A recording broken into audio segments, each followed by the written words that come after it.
and all informal. Cool in here, but that they're supposed just to. go outside for a minute and then you'll want to take it off. But that's, a different issue. Totally. But I'm sure they like to have those days back. Well, and when I went back and looked at our first recommendation, I noticed that we took away some, there's a state amount of days and then.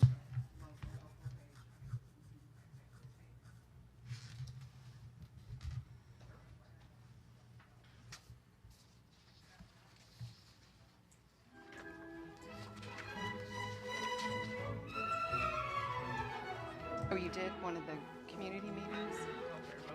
How was that? Who did? Who was the presenter? Was it Gilbert? James Terry. James Terry. Okay. So we made a change, in terms of presenting, took some suggestions, and we figured only one individual would do it. They could possibly answer some high-level type He of was in front questions. of- Really? Was there something else Full going? of seats. Oh. I think there was about 4 or 5 individuals. Yeah. When I went to the one at White a year ago, there were 8 people, maybe. So the first one we had 12. Second one we had 4, 5. I don't know, were we all part of the budget, per se? The principal was there. There We just counted people heads. in the department. And Blackburn was there.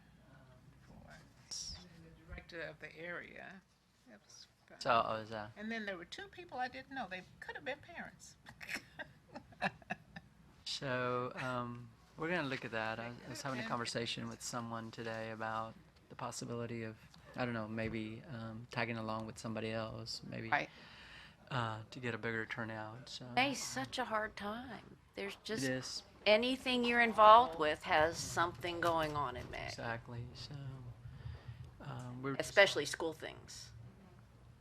we were just talking about, and then of course tonight is Skyline, and we're thinking, well, Skyline, it's big. We'll have a big turnout. And then I was talking to someone, and like that's usually the one we have the lowest turnout.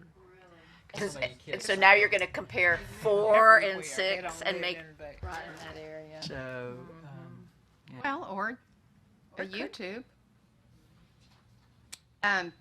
I was thinking with Isaac being new, and then thinking about next year, I was telling him that we haven't had this level of detail in the last 2 years, but maybe in the fall, this is what you start with.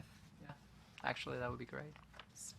Going through the budget. You can't influence it, but that's one way to understand it. That's absolutely correct. And that Presentation could be given to them. I don't know what you can use. This is what the board will see. Correct. He had a different attachment that was much fewer slides. Oh, Well, much no, fewer you- slides, but but you went. a lot of No, it, mine. a lot of it is read. Well, yeah, it was not quite as many pages. we have But a generally, it was we also this. produced the GFOA book for the ASPO and GFOA award, and that has a lot more narrative as opposed to what we have here. But that would also be something perhaps that we could certainly start with. And that's, you said the award, what's it stand It's for? the general FOA Government. ASPO is can't think of it. Got, our budget department's received an award. So, yes. So if you look at, okay, wait a second. I thought we included the awards in the book, but I don't see them.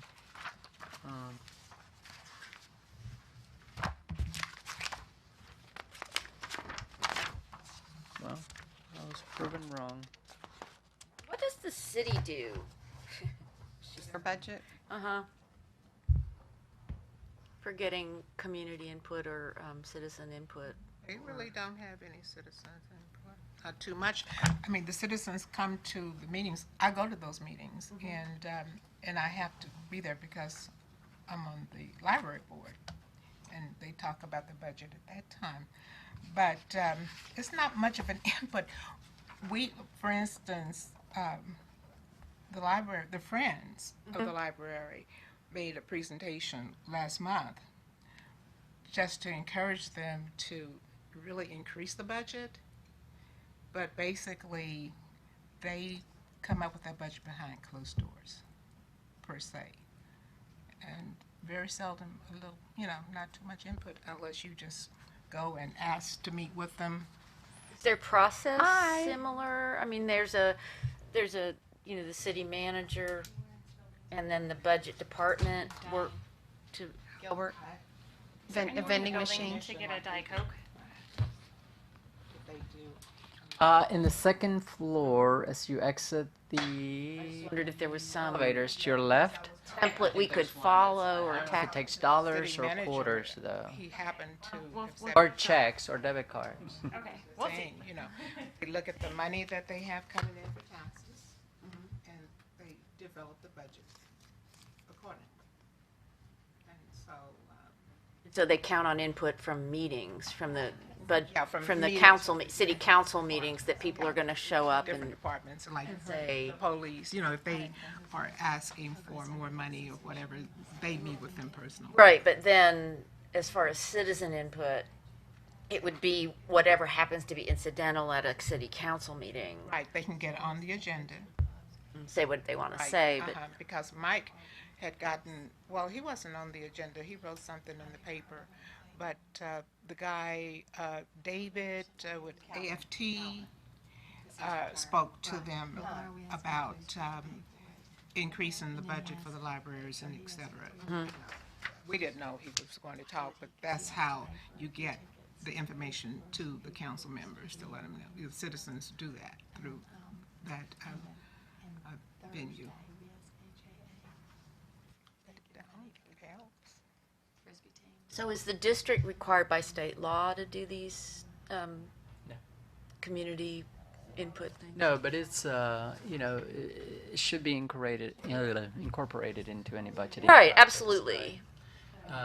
So no, there's no law that says. So actually, the district then is doing above and beyond by having a commission Right. and then also trying to do these, so. But I was just wondering, of course, then you will have to give the budget to the principals, and maybe the budget could be presented at the site-based decision. It's supposed to get, And then approval they can every- see the overall budget, and Yeah.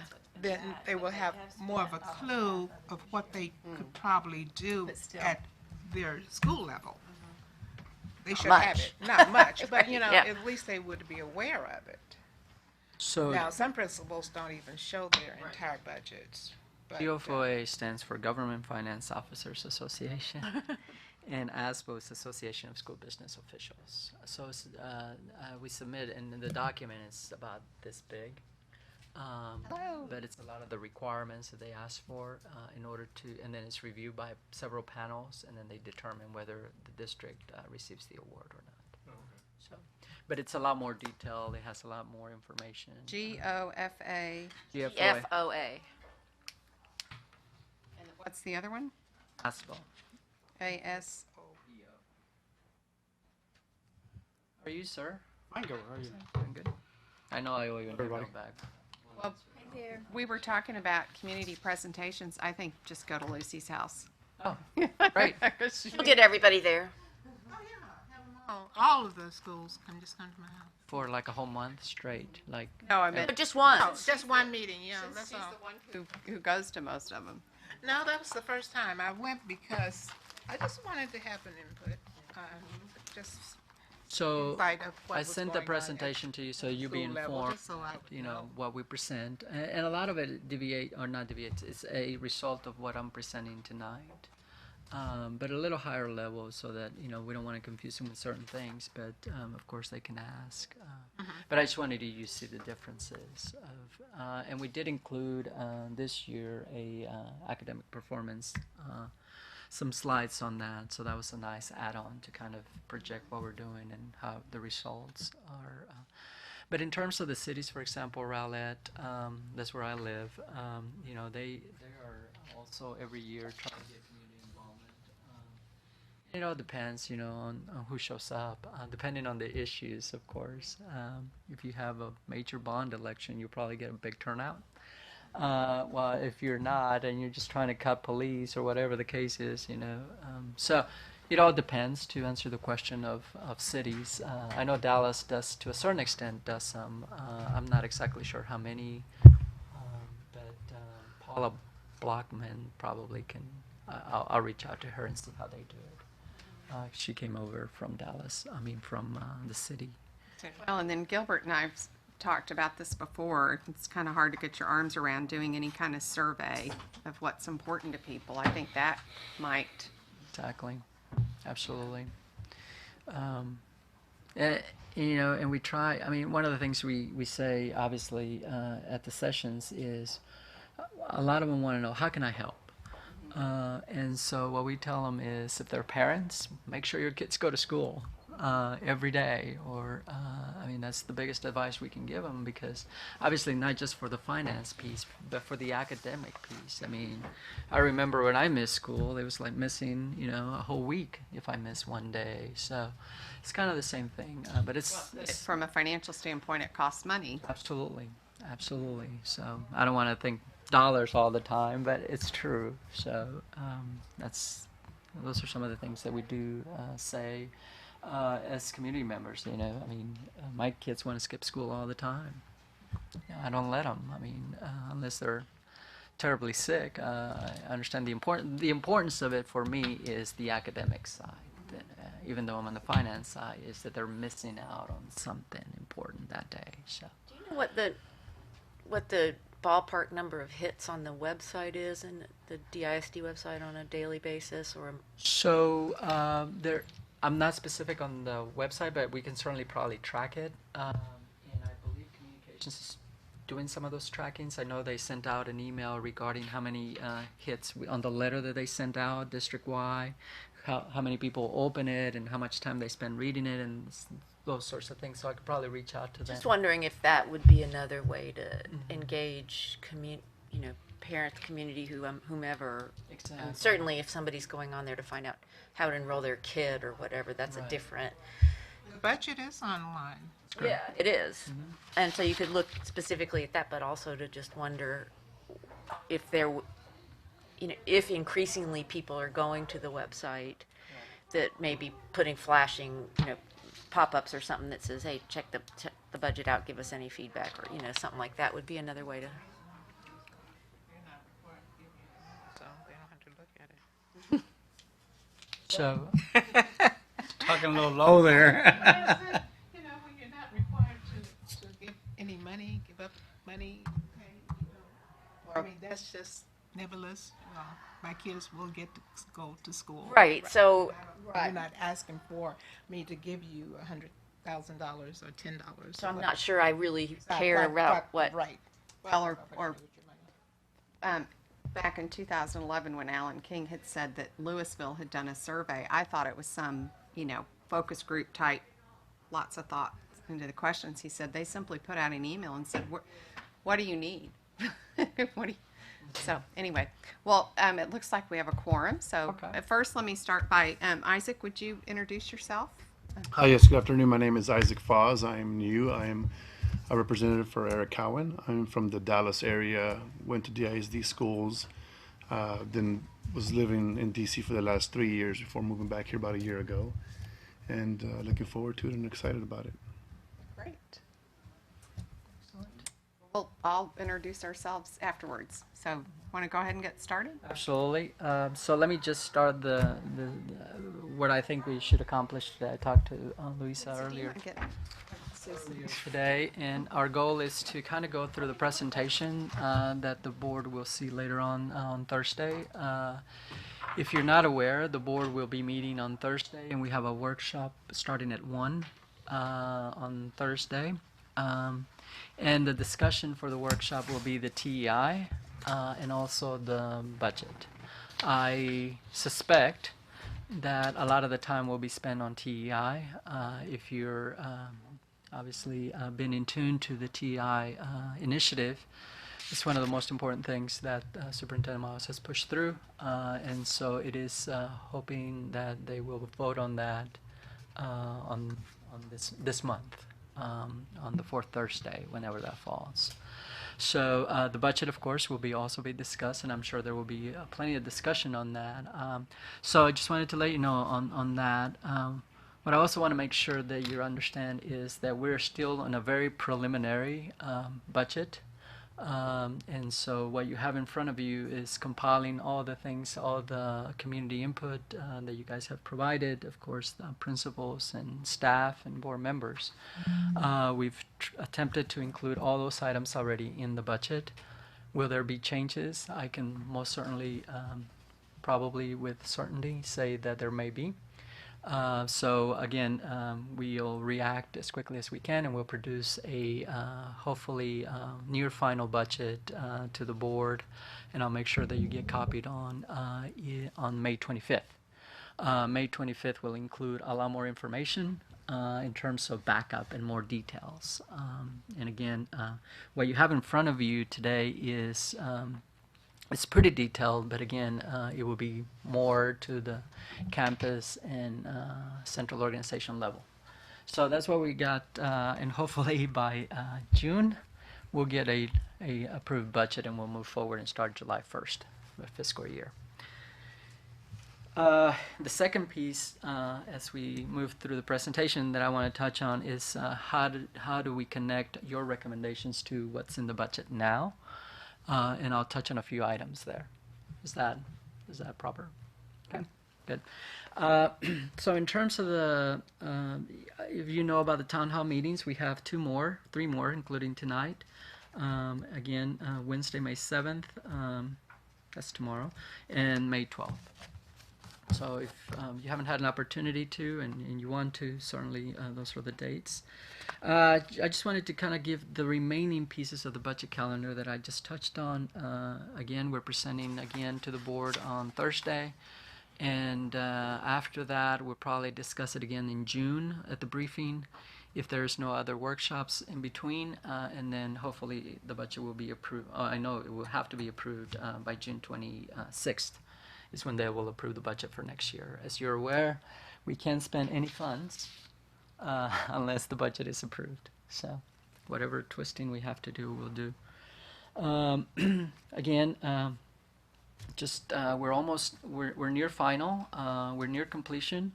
And one of the biggest things we've done this year is tie district plans, district action plans to the board goals. So you'll see some of that connection. And we did it last year, but not as finely as we've done this year. The Board of Trustee goals, as you can see there, I mean, obviously the first one is teachers, and as you can, I referenced this earlier, TI is a huge initiative. So principals is the second one. We'll touch on some of these items, how we've invested some of the funds, some of the new monies that we're getting into these categories. So we'll kind of go through that. First of all, obviously it all begins with the revenues, and that's critical.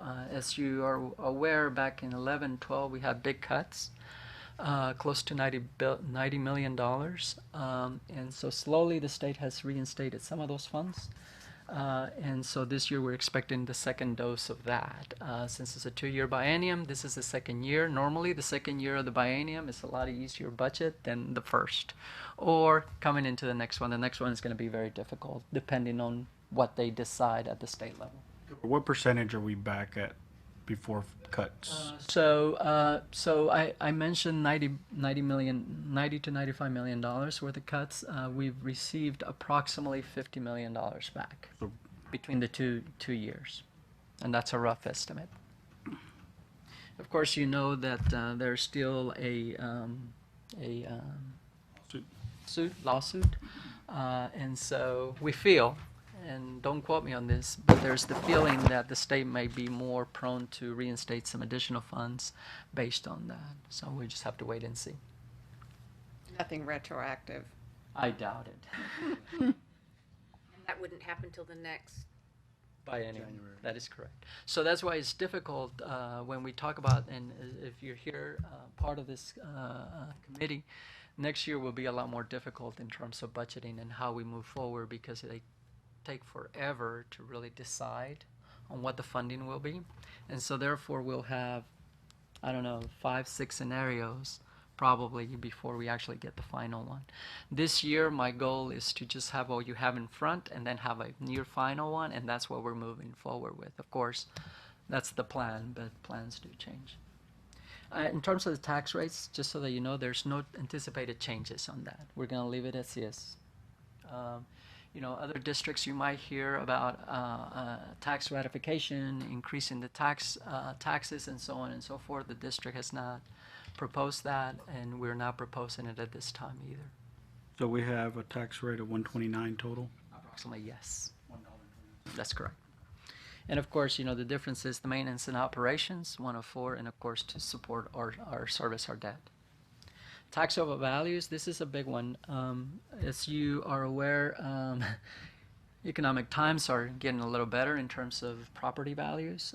That's a big revenue stream for us as a district. The higher the property values go, the higher taxes you pay.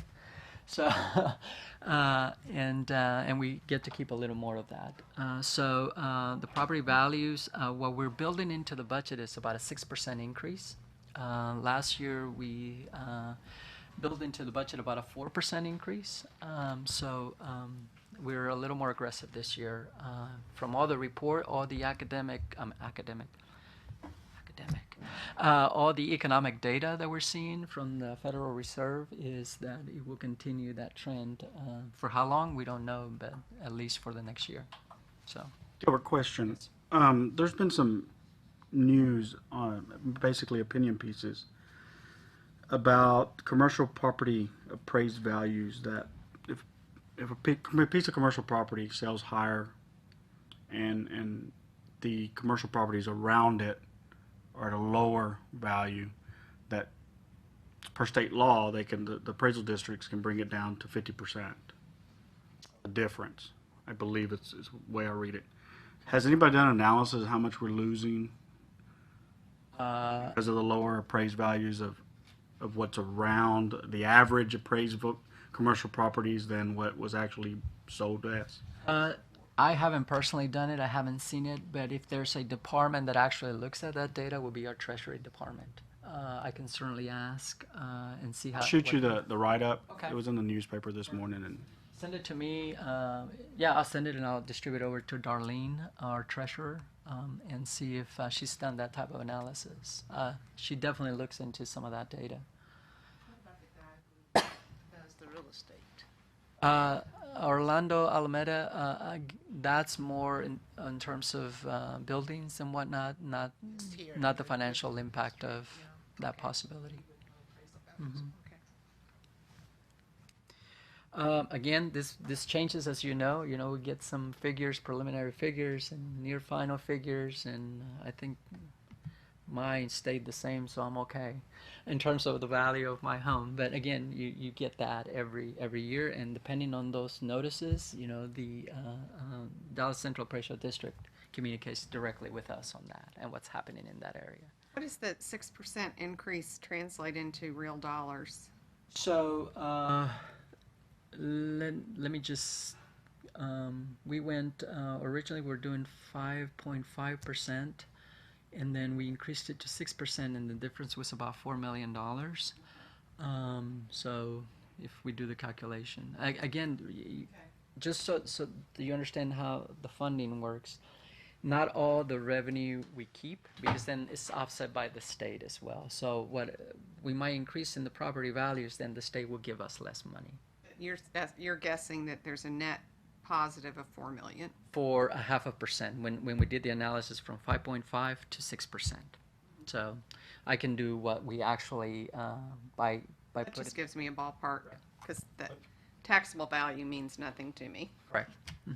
we're not Robin Hood though, right? We're not a Robin Hood. Not at this time. No. I think I know we were in the past. yeah, there was one year when Larry Thrum was here that we were dinged on that. Enrollment in ADA, again, we're projecting a little higher enrollment this year. I think I've communicated that to you. Now, projected enrollment is kind of tricky sometimes because you might look at what we're projecting now And then come later in the year, and we have a lot more pre-Kers coming in. Of course, you were part of the news that we had a big successful drive in terms of that, but we won't really know until we actually see the kids. So it might be a little higher, it might be a little lower, but we're pretty confident in about 1,300 new students. With that, of course, it will increase some ADA, which funding is associated to that, and of course the more often kids come to school, the more funding we receive, as discussed earlier. I just want to notate this, that based on a limited scope attendance audit from 2009-10, the state has notified us that there's potential of losing about $4.7 million in revenue due to enrollment discrepancies in the pre-K. So we're addressing it with them, and we're looking at the numbers, and when we need to give them some new data, perhaps this will increase or perhaps it will be the same. We're building that into this next year's budget as a hit on revenue, just so that you know. Root cause. I'm sorry, Lucy, go ahead. Last year, didn't the students receive a financial incentive for enrolling on time? Students? That was a trustee initiative. Was that a trustee initiative, so you don't have to put that in the budget? Okay. Is that the iPad thing, the drawing or something? I thought they gave. Blackburn wasn't it doing that? Yeah, they, It was like, yeah, it I was- remember, yeah. so it never did go into a budget. It may have come out of trustees' budget, their own little budget. Increase in enrollment, I just wanted to give you a little more data as to where we've been. The percent ADA enrollment, that's always depends on when we look at the data, but we put a 92% in here. ADA's average daily attendance. That's correct. So this is how the pie looks in terms of revenue. Local, we're looking at, and then we're talking about property values and the state contribution, and then of course the federal side. Now on the federal side, there's an increase there, and it has to do with, well, I'll talk about it in a second, but total revenue that we're projecting at this time is $1.3 billion. Which is 67% in state, as is stated there. This is how it kind of breakout is for the local taxes. Of course, delinquent taxes, if people like myself don't pay their taxes on time, they charge you interest. So that's not, I'm in that category, not in Dallas, but in Garland. In that category, penalties and interest, there's some investment earnings. There's a lot of other little miscellaneous revenue that we get, from rentals of buildings and things of that nature. That's the rental piece, and then other miscellaneous revenue that might come in. For example, miscellaneous revenue can be if we challenge some of the, we have this entity that challenges the funding formula for us, for example, from past years. And if that's successful, we get additional revenue, but that company also gets a cut out of it. So that might be some miscellaneous revenue that we didn't plan on, that we did an audit for previous years, and they say, hey, the state owes you more money, or they didn't pay you enough. And not significant, but we've had some of those instances. Again, this is just the taxable value, and what based on 98% collection rate, then that's the revenue. I just wanted to give you a slide here of the comparison of what's happened in the last 10 years.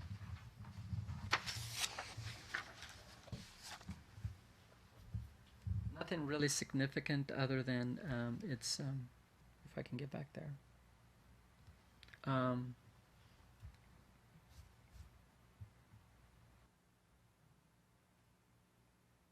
Nothing really significant. Anyways. So, this is pretty self-explanatory, but this is how we come up with what the last 10 years have looked like. This is the state piece of it. Again, the foundation program and the available school and the TRS care on behalf. Just one point on the TRS care on behalf. That's just a straight through. It comes in and goes right out. We've been budgeting $48.5 million. It might come at $47 million. Again, that's the portion that the state pays on the TRS for certain employees. Okay. It's important because this year they're implementing another piece. They're raising it by 1.5%. The contribution rate, I suppose that the TRS retirement system is,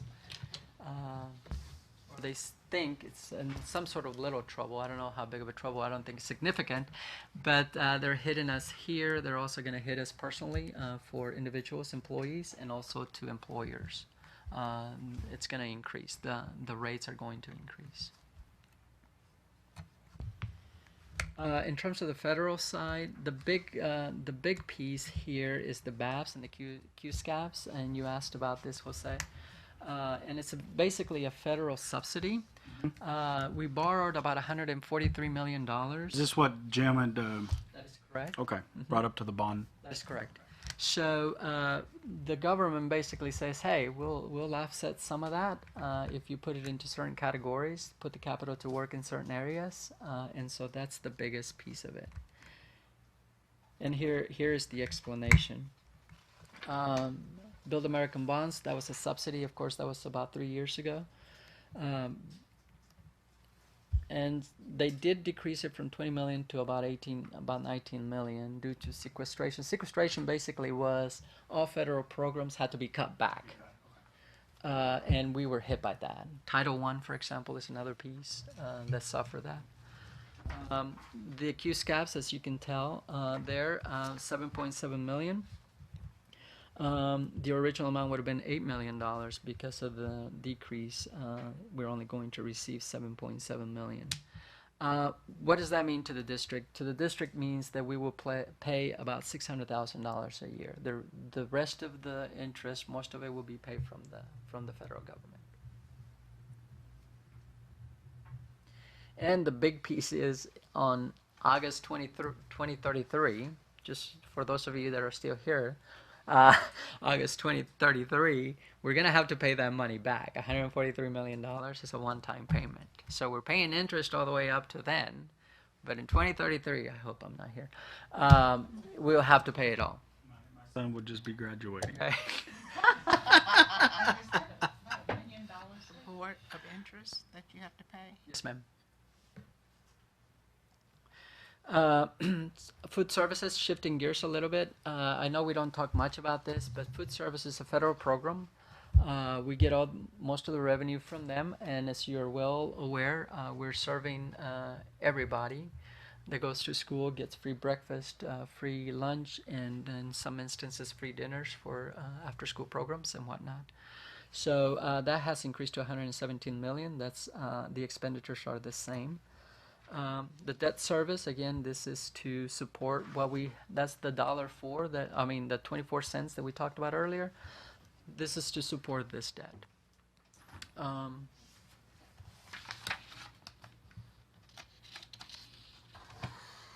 And just for, you want to know, how much debt do we have? It's 4.2 billion. Expenditures. This is an item, obviously, we want to match revenues to expenditures. So what do we have in expenditures? Well, we kept the staffing ratios and expenditures per student the same. Excuse me. Go ahead. Our debts, 4.2 billion. Correct. Got it. Okay. What is the term of when we do a bond issue? What if you're a bondholder? So, the terminology? No, the length, time. Normally it's 30 years, I think, approximately. But we've been doing some refunding as you, and I think we're looking into that. So it changes the span of years based on the refunding, depending on what type of benefit to the district we do that, and that's mostly taken out by Treasury Department and Jim Terry now. The TRS employer contribution will increase by 1.5%. This is what I referenced earlier. That's significant. because the state is going to reimburse us for this year. Okay, that's about $13 million. But nowhere in the bill now is it going to continue for the next year. So unless they change their mind next biennium, that's going to be a hit on the district. So right now they're giving us the money for that increase, but they haven't committed to any future. Is the increase on our doing, or they told us to increase? It's the state, they told us to. So it's a 1 year it's a 1 year funded mandate. Correct. Okay. But is this because to offset what you said could be some issues to the I fund? believe so. So let me give you a couple of other little details that I know because it hits me personally, right? So, our contribution, the employees' contribution, is also going to go up. The other thing they've done is, if you're part of the TRS, is that they used to give us a 5%. Whatever your balance is at the end of the year, they will give you a 5% increase on the total. They have decreased that to 2%. Also, the state is also going to contribute more to TRS. So all that points to issues with TRS. Now, how long will that continue? It's still to be seen, but I think it's on a path for the next 2 or 3 years to increase, to the contributions to continue to increase. Now, they might come back later and say, we have enough, hey, let's cut back. I doubt it. But again, that's kind of what the trend is. And this was out of the last legislation So they're trying to build their fund balance, so to speak. in the TRS. And again, one of the other things that, if you didn't know, you should know is that the teacher retirement system is actually the one that handles the healthcare piece of our thing as well. Yeah, I know we talked to HR and we're looking at trying to get that changed. Yeah. Because And it's so- a sorry program. Louisa had asked me, well, how does it work and how can we get rid of it? Well, unless there's, yes. Once you opt in to their healthcare system, you can't get out. But other districts provide healthcare, but maybe not through TRS. Correct. Okay. That's the possibility. So just to give you kind of a, it's okay to use my personal experience because I'm an employee with a family, right? So the district contributes $300 for that a month. And then I pay approximately $760 a month.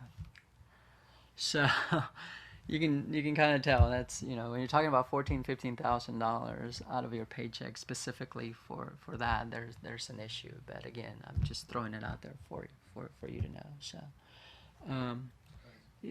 always options. So we're definitely looking into possibilities. So. I know this is not really that important, but did TRS have some poor investments? They made some poor investments about a year or so ago, which caused. So during the, just because I'm interested in this sort of stuff, but during the economic times of 8, 9, and 10, they did suffer significant losses. Now they've made up some of those losses, obviously, the last 2 or 3 years, but how close? Or, and maybe a lot more are retiring. A lot more payments to retirees. I know it used to be one of the healthiest pension funds there was. But Still, from my opinion, if I work for the next 15 years, it would be a great retirement to have. So it's definitely one. It's a great pension. We just need to make sure that it remains solvent for when I retire.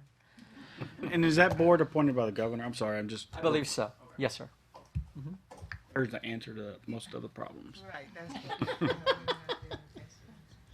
So our estimated expenditures, again, I always want to give you this piece of information, is the majority of our expenditures are in personnel, tied to personnel. 81% is what we're projecting for the following year.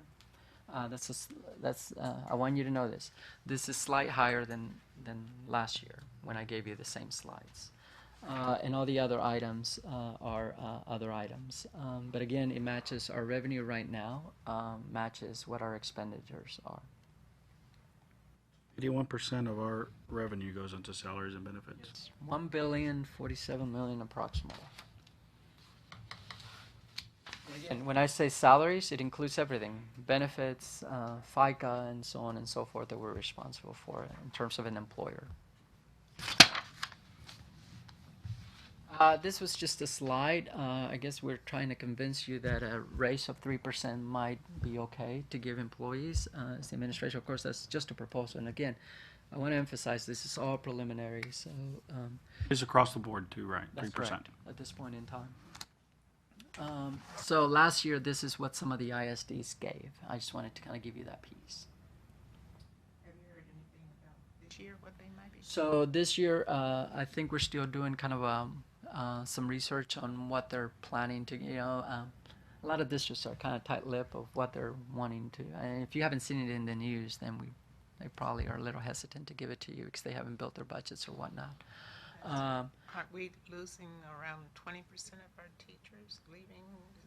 If they're giving more pay, Correct. we certainly might lose some of them. We'll kind of see what the surrounding districts do, but I can tell you that they're not going to be aggressive in terms of salary increases. A 3% increase here for the staff costs about $24 million. It's significant. So, If they have the salary increase, the performance pay, will all teachers get an increase for on their salaries and then still have the option to make more money in the performance for pay for performance? So this is what I know of TEI. Of course, it won't be implemented next year. It will be the Okay.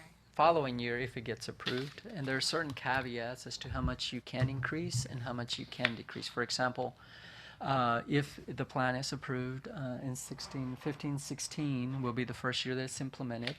16. 15-16. And of course, you will never make less than what you're making this next year. That's one of the caveats. The other thing is you won't be able to increase by more than $5,000 the first year in terms of where you land. So there's a few little things of that that are in that analysis. And I think we kind of threw a presentation at you. You on did. that. I Okay. sort of vaguely And then, remember. and then if you wanted to watch it again Thursday at 1. 1 o'clock. 1 o'clock, okay. And there will be some good discussion on And- that. So what was it? Was it last year or year before where they gave us like custodians and food service staff, teachers as well, were making in the other districts, and we had seen that there were some that, like teachers were making less. Our teachers were making less starting out, but then after 3 years they kind of Right. leveled out. Um, So with this 3%, I mean, has Well, I'm looking at this, and it looks like to me we're more in line with our peers than we have been in the past. Well more in line than we have been in the past, but we've pushed out that starting discrepancy a few more years, because it was my memory that we were under the peers the first 3 years. Now it looks like we're under the peers for the first 7, but we've collapsed the gap. The old slides used to show that the gap where we were paying more started in like the 3rd year, but now it looks like we get to even, is what I'm showing. But with respect to, and that's just teachers, but the other discrepancies where we are over peers in custodial, and food service and teacher assistants, and then Nurses is the other. nurses, and then to add to the financial impact, we have like 30% more teacher assistants than their salary is over, and we have more of them per class than our peers. than our peers. And we might have more special programs too that require teacher Special needs. assistance. This is just some data from 13-14 in terms of the ISD versus state versus average ISDs. As you can, I think this was, Luisa, you were referring to this in terms of the teachers. Again, it shows the gap there between our comparison, and we darken that line. And this is for bachelors, and then we do one for Masters. well, 13. So this should probably be shifted, but 13, Prior 14, year. right, and then we do 12, 13 to kind of show you the difference there. Yeah, so what I was talking about is in this, are these subsequent slides. Where the gap widens in the 11-12 slide, the gap widens in year 7 that right. we're below before then. As you can see, it kind of has evened out, right? 13, 14. From, if we go to 11, 12, there's the gap. Oh, but, and then probably this, just as a suggestion, although I guess you won't have the peer data, but you could, for Thursday, you could add what it will look like. Well, you don't know who's going to be here. So our goal is to add another little slide with a 3% increase to kind of show the difference, anticipating for next year. And then just one other thing on your question. Our custodials are paid more than their peers, but we have a lot fewer. I don't remember than our peers, but we definitely, in a previous presentation, it was apparent to me that we have a lot fewer positions than we've had in the past. Okay. Yeah, that's what I saw. We've decreased at least 100 in the last couple of years. Now, of course, we're evaluating and we continuously evaluate and kind of get the right ratio. And so I think last year we added a little bit back, but not significantly. What's the feedback from the schools? Um, Deduction. So did we have a custodial presentation? Survey. Okay, I don't recall what the feedback comment was. I know that one of the things that came back up is that custodians were responsible for too much square footage. So we were looking at that to address that. Just listening to some Yeah. principals and seeing.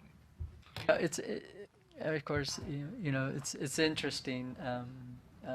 I'm of the opinion, of course, that if data supports the comments, then it's good. But sometimes comments are made without real, backbone. So sometimes it's difficult to measure that. And then again, we just did the master's piece on there. But on Wednesday, I think Thursday we'll have another slide with increasing with a 3%. So if the new evaluation system goes through, the masters won't matter, right? So Having your masters won't matter. that will not be part of the compensation piece, Permanent. correct? That won't play into it. I mean, it won't. Mhm. People won't really, why should I get my masters? I'm not getting any more money, right? Right now, the pay difference is not really significant. I think it's like $1,000 difference between if you have a master's or a bachelor's. So, yeah. Just, do we do any assistance for people to pursue additional? Tuition reimbursement. Yeah, thank you. So we don't. Okay. Okay, now Duncanville used to do it, I know, and I forgot what they call it. It's some kind of bill. Now I know there's some relationships with some universities to, the universities give a discount of some sort. But in terms of the district providing tuition assistance, that would be considered obviously gifts of public funds. Well, I don't know. Yeah, no, I know of it. I thought I know anyway. a person who actually got, Not from not from Dallas, not obviously. from Dallas, but from another. Unless there's some sort of foundation. Yeah, maybe a foundation. That might support that. But I do know, I don't know what the discount is, but next year SMU's offering a discount to the TFA kids for if they pursue additional credits. When you say TFA kids. Teach for America. Yeah, I know teach, but with the kids, if they have a teacher that's. No, the core members. The Teach for America teachers are going to receive a discount from SMU next year if they pursue additional. Teachers, okay, I'm sorry, you said Tuition. kids, and I was like, wait, how are they gonna? A lot of them are young. Free tuition at SMU. I'm for. Yeah, you're right. Reduced tuition. Yeah.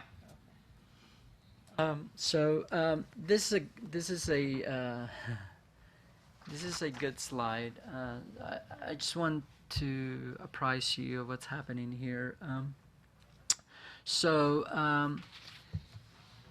This is the general fund expenditures FTE comparison, and I just want to give you kind of where we were on 13-14 at 16,502, and you can see the categories, and then where we currently are, and then what the proposed FTE is for next year. So you're probably wondering, what is this? Why are we adding so many positions, right? Again, there's some explanations here, but the focus I want you to really focus on is that most of these ads are teacher related. An enrollment increase. Correct. And some initiatives that are coming into play that are needing more teachers. And I'll touch on a couple of them in just a minute. And again, back to that ERG analysis, when we compared salaries versus headcount, our principal salaries were right on market, but we have fewer principals per student than our peers. That is correct. As we looked. Let me check you on that. No, but that's true. And there's categories where we're the opposite, where we so what are some of these increases? I also wanted to provide you the previous years, 10-11. So if you recall, if you were here in 10-11, we had all this staff, and then we're like on cutting mode. Alan King, the Throminator, or the cut him, we cut a bunch of positions. Dominator? The Throminator.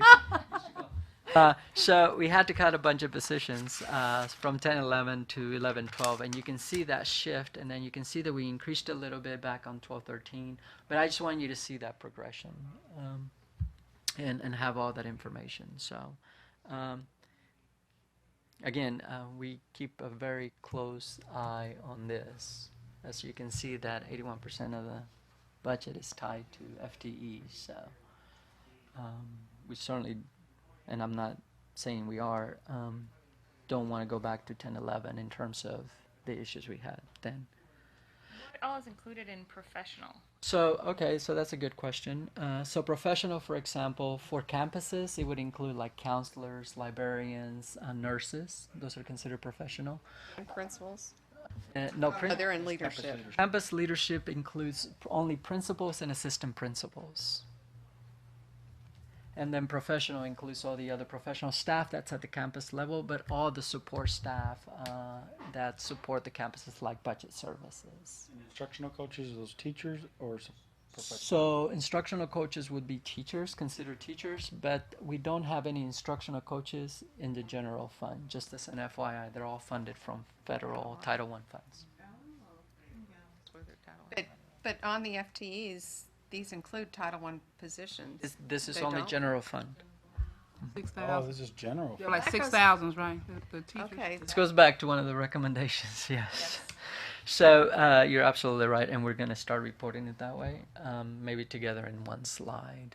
You know what? And maybe by the end of the month, we might have it that way. That was one of Jim Kipp's recommendations, that we collapse the Title I positions and So for reporting. and so we can certainly do that. One of the things that I kind of I really would like to keep food services separately, just from a perspective, because that kind of, food services depending on the need, and they're not going to hire more than they need. But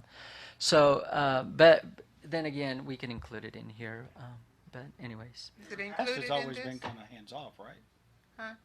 I said in the past it's kind of been hands off, right? Well, because it's self-funded, but the point was made last year when we heard from them that any savings that food services realizes, they can turn into capital investment for cafeterias, and then that reduces what we use for bond or general operating to improve our cafeterias. So there is an incentive to be cost-effective Sure. in. That is correct. Some of the differences, this FTE comparison details, why are we increasing, for example, 9 at campus leadership? So we attempted, and again, we're still working through some of this data, so this is where we are as of last week, and we're continuing to work really hard on the budget to really get these numbers very concrete. But for example, we're increasing 9 assistant principals. The question is, well, why are we increasing 9?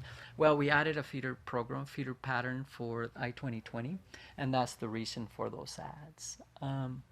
that Those feeder- assistants just be placed in schools, or does the principal get a? It's specific, so the feeder patterns themselves will actually get an allocation of assistant principal for those specific schools. I don't have the list of which ones are actually gaining. Yeah, they're adding, I'm drawing a blank, but you could Google it, what? SOC, South That's Oak it. Cliff, South Oak Cliff, all that feeder program, our feeder pattern is being added to I-2020, which is going to cost us approximately to add that. And then just so there are some realignments that group worked on, realigning, refining what we implemented last year, looking at what worked, what didn't work. So we're adding approximately $2.9 million to the initiative of I-2020. So there's going to be 3 feeder patterns now. That's Pinkston. correct. And you SOC. can ask them, right? I can remember. So, Pinkston, I thought it was Pinkston, Madison, Yes, that's correct. and now SOC. So there's 4. No, there's 3. Lincoln and Madison are considered. Same. Same thing. What's the teacher-pupil ratios?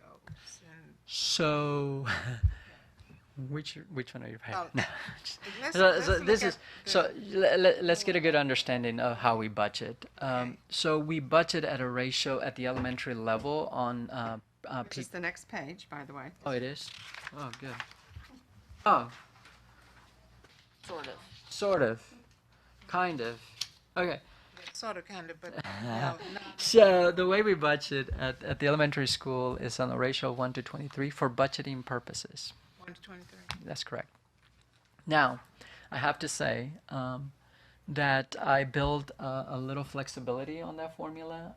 For example, I don't want one student to generate an additional teacher if it's not needed, because we're working with projected enrollment. So I build a slide in that formula so that we're not adding teachers just for one student. But I just want you to know that that's kind of how it works. It's a little bit by grade level. That's exactly right, because it's by grade level, then we multiply it. Remember, we have to divide between bilingual and regular enrollments, or actually 2 calculations happening per grade level. Because the 4th grade So, higher ratio. 5th grade. So 5th grade, we have a ratio of 1 to 27 because we don't 27. have a state mandated ratio there. Or obviously pre-K, we don't either, but K through 4 we do. So, So what about a regular school that's outside of those feeder patterns? 1 I to think 20. he was given 1 to 23 total. regardless, Everybody. that's correct. Imagine 2020 is. That's 20. Okay. So I'm not going to tell you that I know everything about Imagine 2020, but the reason we add additional staff is to cover some of the time periods where they're working closer with the teachers and so on and so forth, to cover the times that they're off. So we add more staff to cover those areas, and also assistant principals is the other area where we add additional staff to I-2020 campuses. No social workers or anything like There are some social workers, but they're more centralized. Like, for example, we don't have one Like in those social. schools? Yeah, exactly. That works with multiple schools, central departments. And then there's the whole outside funded support Right. component. Absolutely. social. No, for Imagine 2020, last year when we had the presentation, and I don't know what the percentages were, but they're external funds coming into those schools. Okay, because of social services and psychologists and, Now, we do have some of those extra within Yeah. this budget. okay. I have a silly question. What is the main duties of an assistant principal? Well, they would tell you a lot. It actually, I'm sorry. Go ahead. You were at the school level. Varies with campus. I mean, it's whatever's assigned by the principal, I guess, but. It actually depends on the principal. A principal can use them in the instructional area, and then they can just use them as a disciplinarian. Right. But That's how I recall my AP. you're better off using them. But they're doing a lot more spot observations than they ever did. Yeah, that too. Um, Maybe that's why our kids are being referred out of school, because we don't have anybody to take care of the problems. That's an interesting thought. There was somebody watching. and That all that. being the problem initially when they said that, that our assistant principals will be going into the classrooms with the spot observations, which they should, because they should be part of it, instruction. But again, you don't have anyone taking care of those discipline problems and really sitting down with kids and counseling kids and talking to them and trying to help them per se with their problems, emotional problems, and et cetera. You don't have the social workers, you don't have the psychologists in that building, to take care of those. So we might have more referrals Absolutely. because you don't have someone there to take care of the problems. So I hear a lot from principals that don't have assistant principals, and just the the massiveness of responsibilities that the principal has to be pulled for, and I mean, if they're not at the school, then there's no one else. So assistant principals are very obviously, and if you recall last year we decreased the ratio of 551 to 500. That increased last year. Oh well, it's probably on this slide, but so now the staffing ratio is 1 to 500. If you hit 500 and 500 or 501, you get an assistant principal. Of course, we still have campuses under that. So Yeah, but another component that we looked into as far back as, I can't remember if it was 2011 or whatever, how often principals are called off their campus to go to a meeting. And that's another thing. And you were asking, and I don't think that was actually answered, how that assistant principal is selected to go into the school. Because a lot of times they're not matched. You don't, they're sent to the school, but they don't match those skills that the principal has and the assistant principal will have to bring in to support that principal in many ways. Aren't the principals having I don't know if they more do it. autonomy to make selections now on? Is that how it's done It, now? it hasn't, believe so. it didn't, this last year it did not. It usually doesn't happen, but I don't know. They're usually just sent to the schools, and the principals didn't select them. So I'm going to step out of my role of, but I believe because there we're is not talking some there about- is some input from the principals. Now, okay. So, 2 years. That's a good yes, and with the Fellows Academy, of course, and SMU has a program also growing some administrators, and so they basically throw their hat in there, or whatever you call it, to be selected from executive directors and principals and so on and so forth. That's That's good. the way I understand it. I'm sorry to go. But the big piece here, what I wanted to point out, is the 397 teachers for compared to 13-14. You can see that 132 of them are new permanent substitutes. If you recall, last year we funded 100. This year we're going to increase it to 250 permanent substitutes. Really great response from the principals of actually having an individual there that can come on a daily basis. And again, we paid these individuals, 40 grand at least to be there. So it costs about $45,000 per FTE. But again, we're going to increase that to 250 for the following year. So that's a big chunk of that. Again, some for I-2020, as I mentioned earlier. There's about 28 teacher positions additional. Career and tech, I know is one of the items that we'll talk about. We've increased that allocation as well. 31 ISS, you're probably wondering, why is ISS? That is actually an initiative for in-school suspension for the middle school programs, and how they're going to implement it will be obviously up to the principals, but it's going to involve a teacher FTE, and that's 31 of them. And of course pre-K, and this number may actually be rising a little bit, but pre-K, we needed to add in more classrooms. So again, there's a lot of that. 146 enrollment. Let me just explain to you why that might seem high. Yeah, some of it is enrollment increases, but then we have to also look at programmatic needs for campuses. For example, if you were an improvement required campus, remember the 1 to 23 ratio that I talked about earlier? These campuses actually have to adhere to a 1 to 22 ratio. So when they go out there and meet with the staffing managers and the principals, say, well, I'm an IR campus, I can't be in a 1 to 23 ratio, I need to be at 1 to 22. That also played a role in here.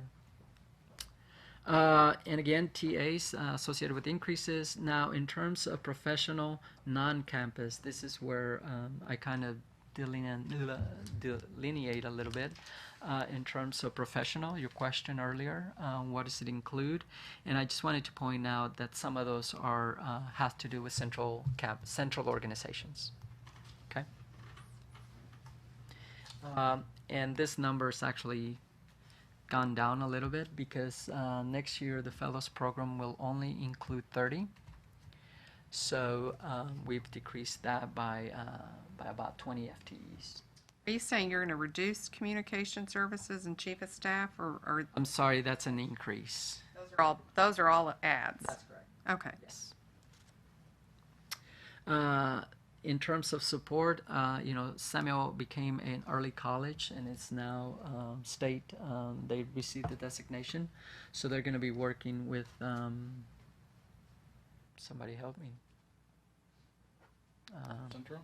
No, the one in Mesquite. Oh, Eastfield College is they're going to be working very closely with that. So we added staff for that. And we are planning to add 10 police officers. So everything's in addition except reducing the Fellows Academy and, okay. That's it. Okay. Correct. The 20 early childhood specialists that are not at the campus. Which ones were those? I'm sorry. professional non-campus. Right. Okay. Right next to accountability. Okay, 20 early childhood specialists, yes. So, in this item, we're still looking into exactly what it is, but the early childhood program, as we've added a lot more resources. Last year we added $5 million for that program. We're also adding approximately another $1.7 million this year. And I don't know exactly how this is going to be implemented in the early childhood, but it involves 20 instructional specialist type of positions to work with groups. That's kind of what the definition that I saw in terms of their explanation. I believe so, yes. Be like an instructional coach. Exactly, centralized unit that will work with multiple campuses. This is the way I think it's going to work. But I actually had the exact same question, and so we need to get a little more detail as to how they're going to be utilized. Every campus has early child, well, there's a difference between early childhood and pre-K. Is that one and the same on this? I think so. Yes. Okay. So if you assume that every elementary campus, which there are about 120, has a pre-K, then that's gives you a perspective on ratio of supervision, so to speak. This slide,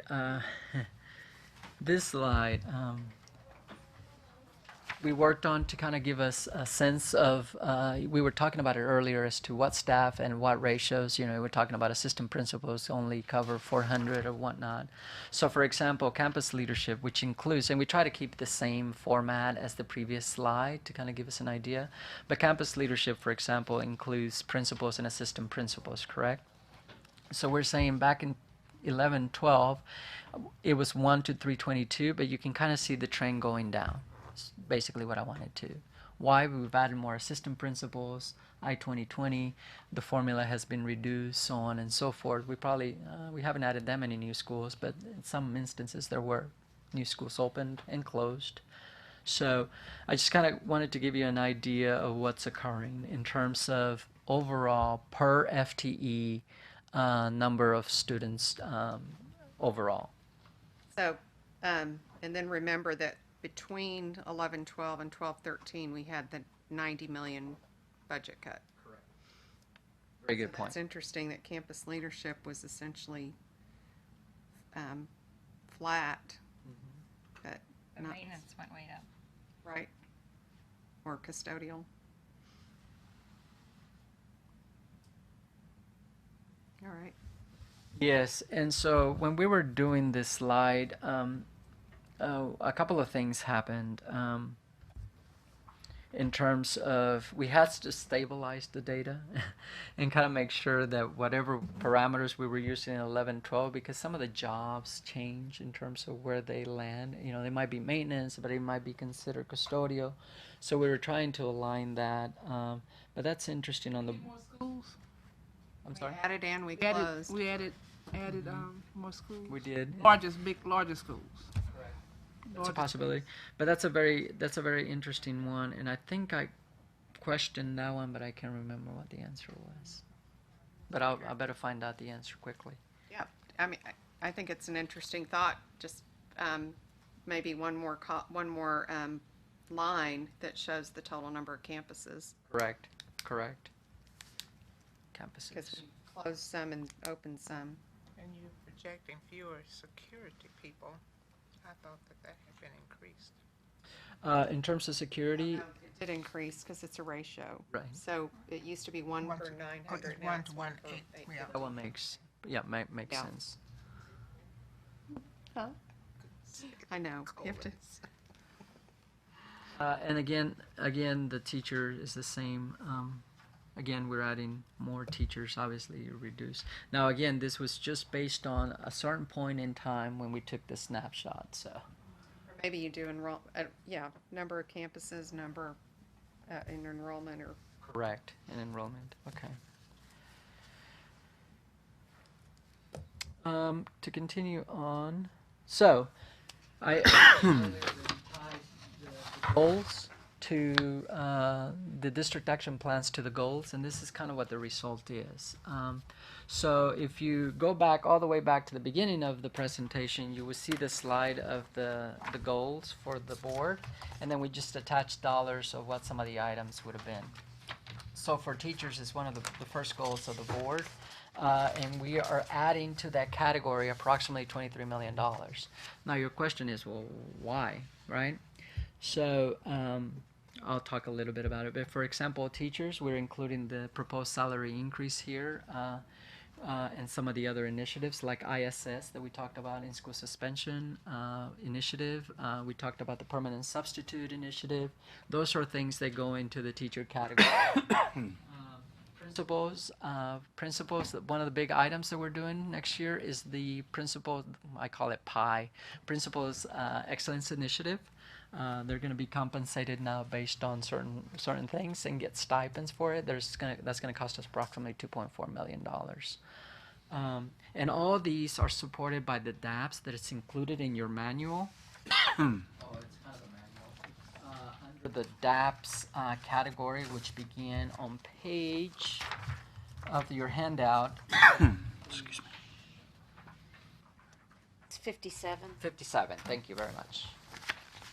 So that's where all these numbers are coming from.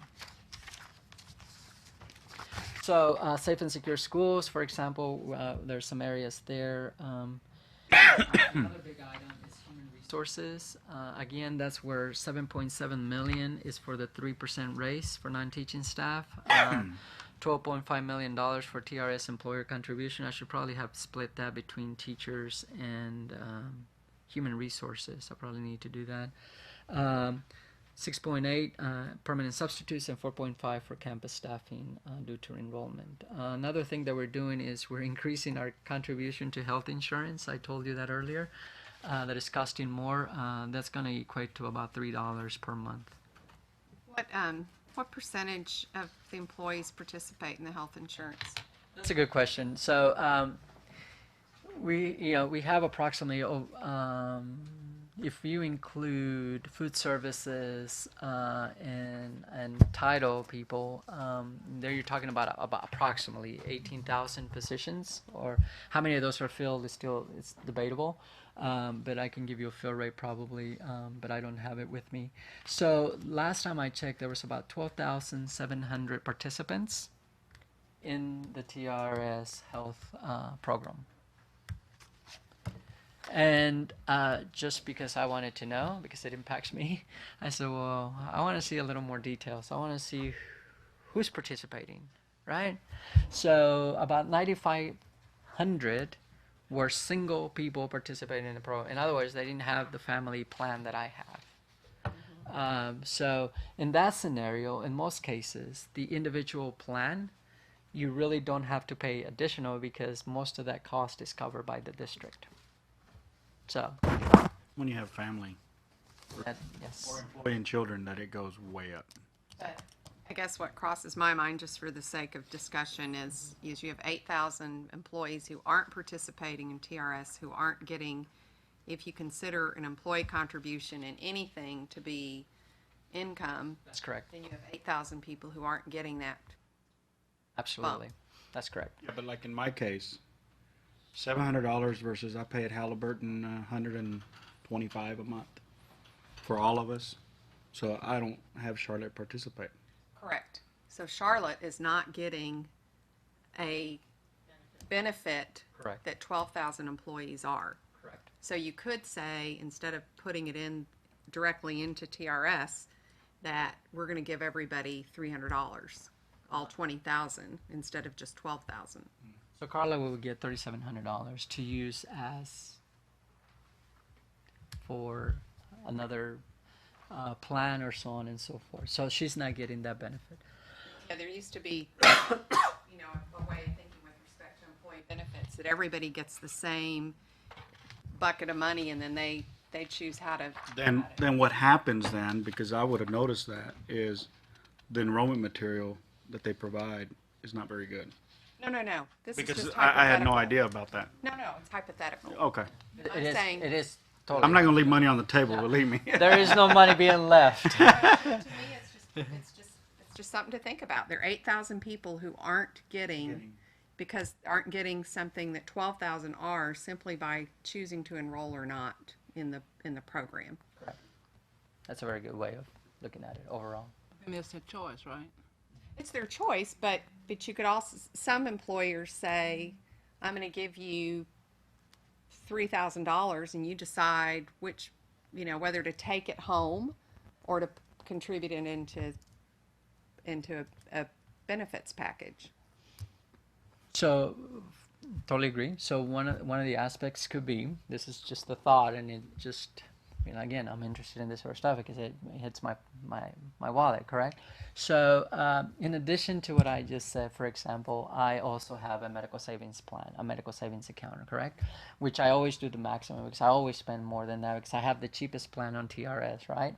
So $2,500 a year. So to her point, I could use that $3,700 some way in a medical savings type of plan if I was getting that benefit somehow. So again, that's just an option. So she's correct. And actually, Jim Terry brought that point up just recently, and I was like, I don't know if we can do that.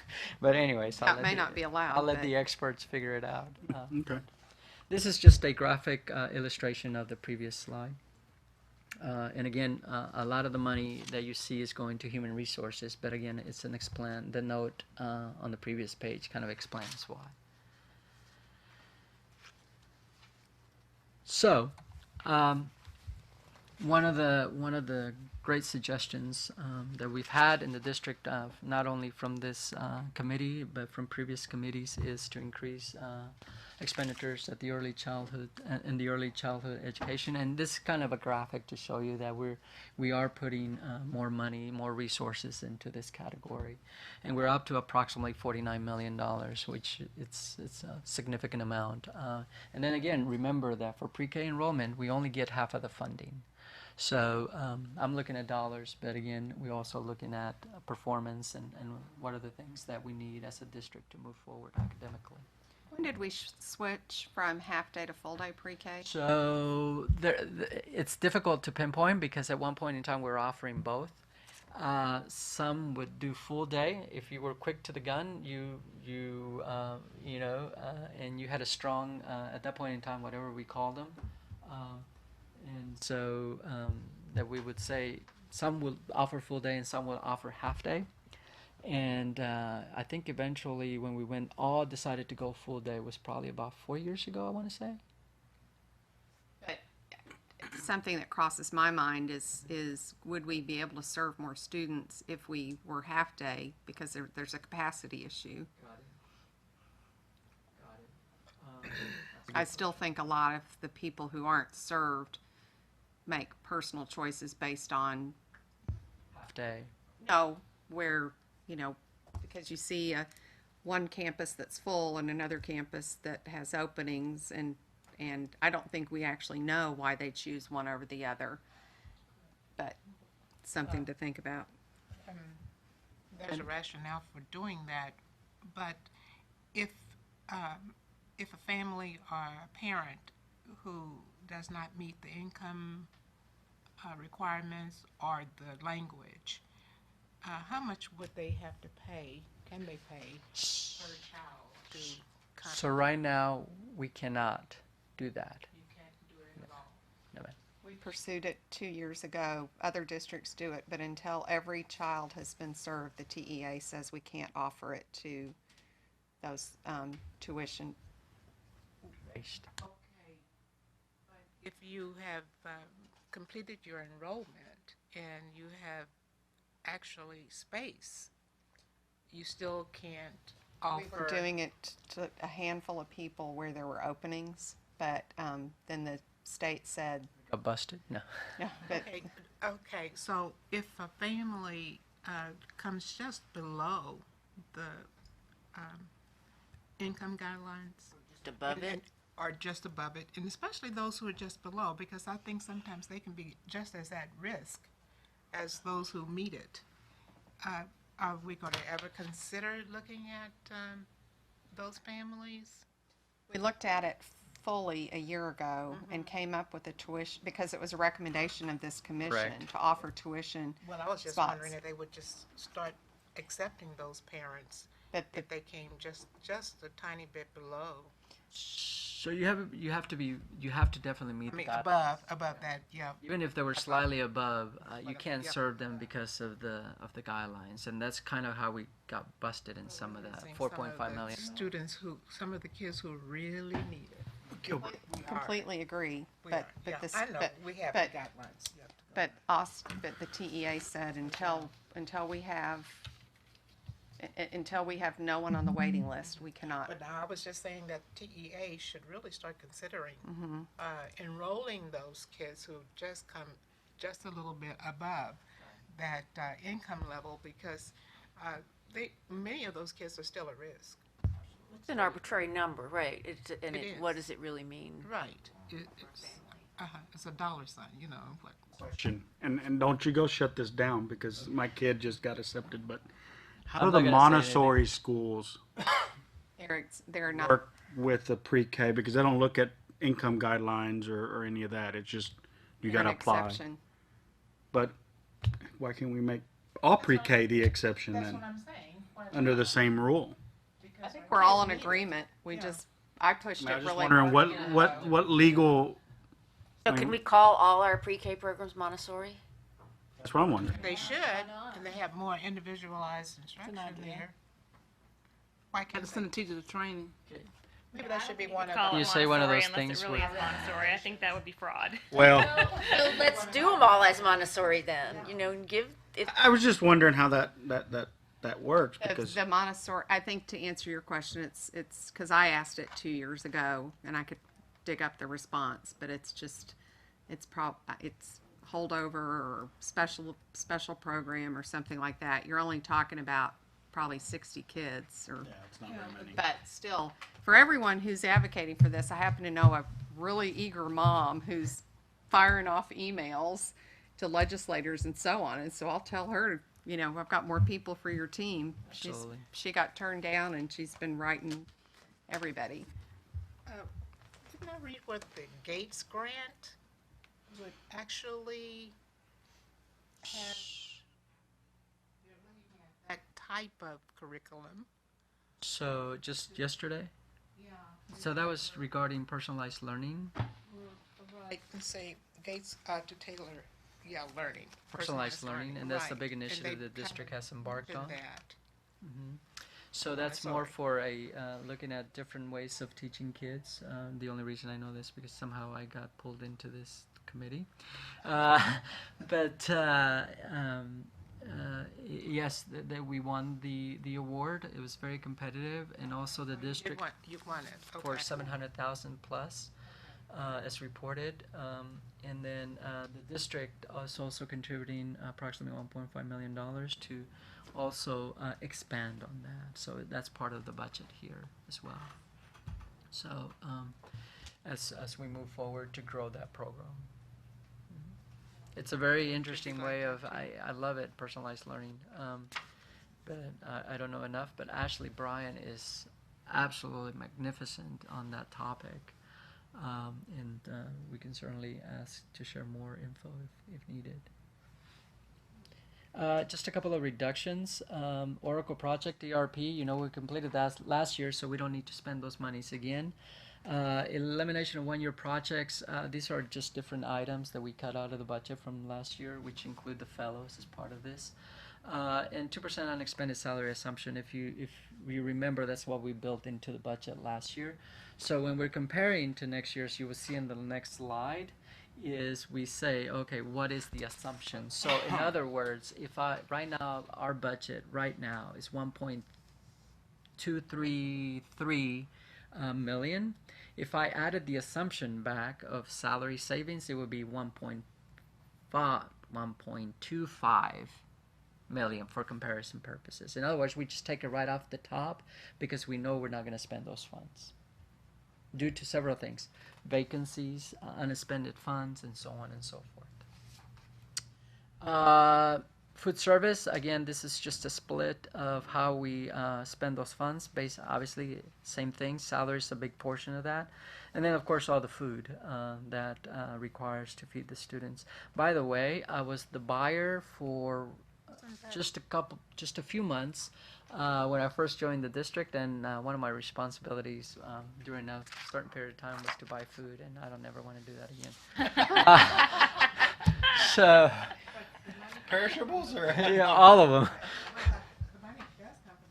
Yes, ma'am. Absolutely. Yes. That was kind of a side joke. I don't want to do So you that. go to the farmer's market. Thankless Say, I need job. Debt service expenditures again. I thought it would be great to join the district. I had like 3 or 4 offers. Of course, I was out of college, and I've been doing securities investments and that sort of stuff. And I said, you know what? I'll join the district for a year and see what happens. And here I am 19 years later. So things changed drastically after that year. Special revenue funds, this is the other category. At this point in time, these are the major special revenue funds projected for next year. It's approximately $161 million for different grants. Of course, the biggest one everybody always talks about is Title I. In Title I, again, all the allocations for Title I for the campuses are made on a formula based, and they're not decreased. Of course, if you decrease in enrollment, you're going to have less of those funds. So, How much are we paying the instructional leaders out of that 94 million? instructional Coaches. coaches. So, Probably what they were making before they were an instructional coach, right? I was just Is- wondering how much of this budget goes to that. I don't know if I have the breakdown here, but in the next iteration, it will have the breakdown on how much we're spending on that. And Do we lose in order to gain instructional coaches out of the Title I? You can just look at that at some other time. I was just wondering. Well, I think it was principal discretion on how to use their title funds. They were told how to use them through the instructional coaches. The thinking, tell me if I'm wrong, it was twofold. It was, we think instructional coaches are a good idea, but it's a way to make sure that the Title I funds get spent. Well, I was approached by a teacher, was a music teacher, and then you had the community liaisons being paid out of that as well. And I don't Right. know how many of them lost jobs Exactly. because the instructional coaches had to be hired. got it. Right. Absolutely. This money. Because That's the correct. principal might have chosen to do their community liaison with the Title I or And the you music. sure the principal had In the that past. input? Before that was a criticism of a directive from central office to spend the money on instructional coaches, because then they couldn't do the things that you described. Right. I think they had a choice, did they? I thought they had to put one on the campus. Yeah, I Did they think have a also- choice? They had to put them on. You said But I they thought- didn't have a choice. Didn't I have a thought that was part of the recommendation last year to have the coaches on every. So it was a Strongly suggested. strongly suggested from the administration to do that. Just to give you a little background, and for those of you maybe not, when Larry Thrum came, for example, okay, as you know, those were the years we were having a lot of trouble, correct? And so the first year he was here, he looked at federal funds, Title I specifically, and see how we were spending those funds, okay? And so a lot of those funds were being spent on non-position. There were some positions, granted, but a lot of those stuff was being spent on stuff, okay? Understand that. And when he came, he strongly suggested that we spend about 70% of our funds in personnel. To really have an impact on the students being served. So it was 30%. Also for compliance and title. Absolutely. So that was a strong recommendation, and it worked well. And principals, I guess some principals liked it, and some probably didn't. That was coming. But in reality, in order to spend those resources, really a lot of remember the 81%. In terms of FTEs, again, federal sources is the same thing, especially for Title I. And so this last year, you're correct. It was strongly suggested that we spend those resources. Now, some of the feedback that I have heard is that it's been positive in terms of having that set up. The other thing we have heard is that instructional specialists don't get paid any different than a regular teacher. So why be an instructional specialist? That's being addressed. Yeah, but it's just the fact that the funds are coming out of this. And, you know, you were talking about the athletic department and paying them to our coaches, et cetera. Well, there were teachers who lost their jobs because of the Title I funds, and like a music teacher or whatever, okay? So, and I'm thinking, you know, why can't we get more of those teachers as well, as far as, you know, the coaches, the athletic coaches, and et cetera. And I mean, I know you have to think in terms of how you're helping kids, and it could be good to have an instructional coach on the campus. I'm not denying Absolutely. that or negating that. I just yeah. know that there were people who. I also think it's interesting that the principals have so little flexibility in making decisions Right. based on what This is happens true. on their campus, and so to take decision-making potential out of their hands. as- Site-based management, and they had no part of making that decision on the campus, like you said. So if a campus has a high school has a really strong math department, and they maybe think they don't need a math coach, but they're required to provide a math coach, you know, maybe they would have used their dollars differently. So, I mean, it just, Yeah, that's true. Well, and we There did, should be some flexibility. well, we could add back something we've had in prior recommendations, and that was campus-based budgeting, which we had a Right. presentation on, but we didn't put it in this. And you probably need more training in that for our campus administrators and et cetera, to actually have that to function the way it should function. But it can be very powerful. Especially if they're being held accountable for so much and then they don't get to. And when the principal will know that they have parent, community people and all behind them, you know, and they're in the school seeing how things are functioning, it's a powerful tool. Well, we could add It's it a back. powerful tool. And also talk about this particular example where some of their flexibility's been lost. Right. Yes, that was a recommendation back from 2013.